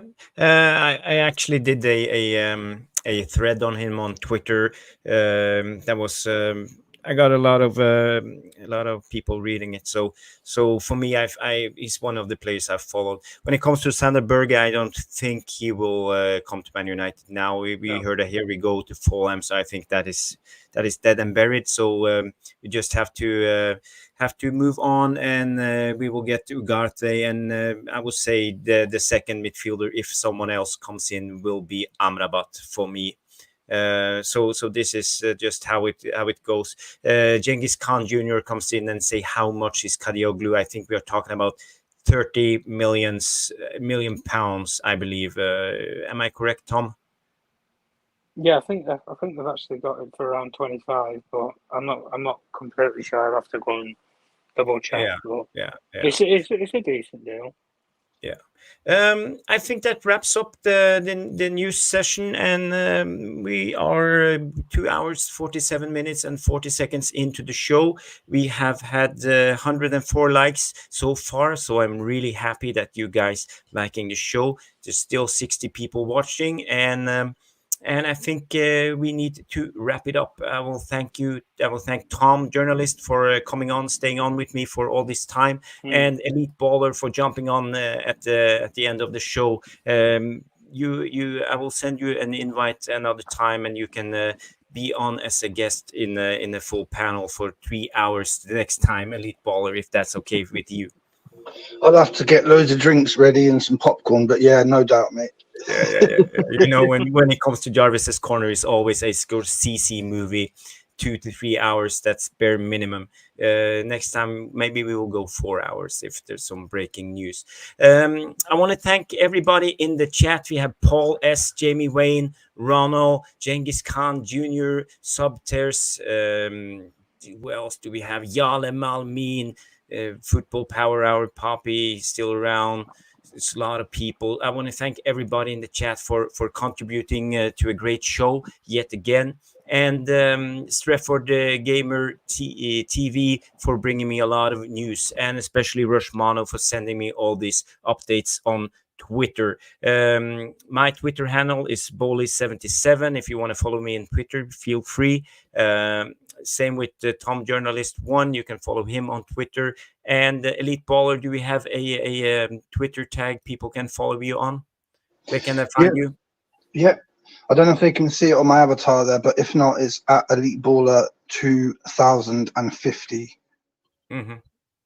People, give Elite Baller a follow. That will be great. And I almost forgot, Luan France is in the chat still. Thank you, Luan, for watching. You are beautiful all the way from Canada with the beautiful name France. So thank you, everybody. Thank you, people, for watching. I will play now the outro, and we will be back next Monday on Jarvis's Corner, 9 p.m. as usual. So we will see you on the next one, and have a good one. Bye-bye. Thank you so much for stopping by and watching MUFC Realist TV. Don't forget to like and subscribe and follow us on the socials.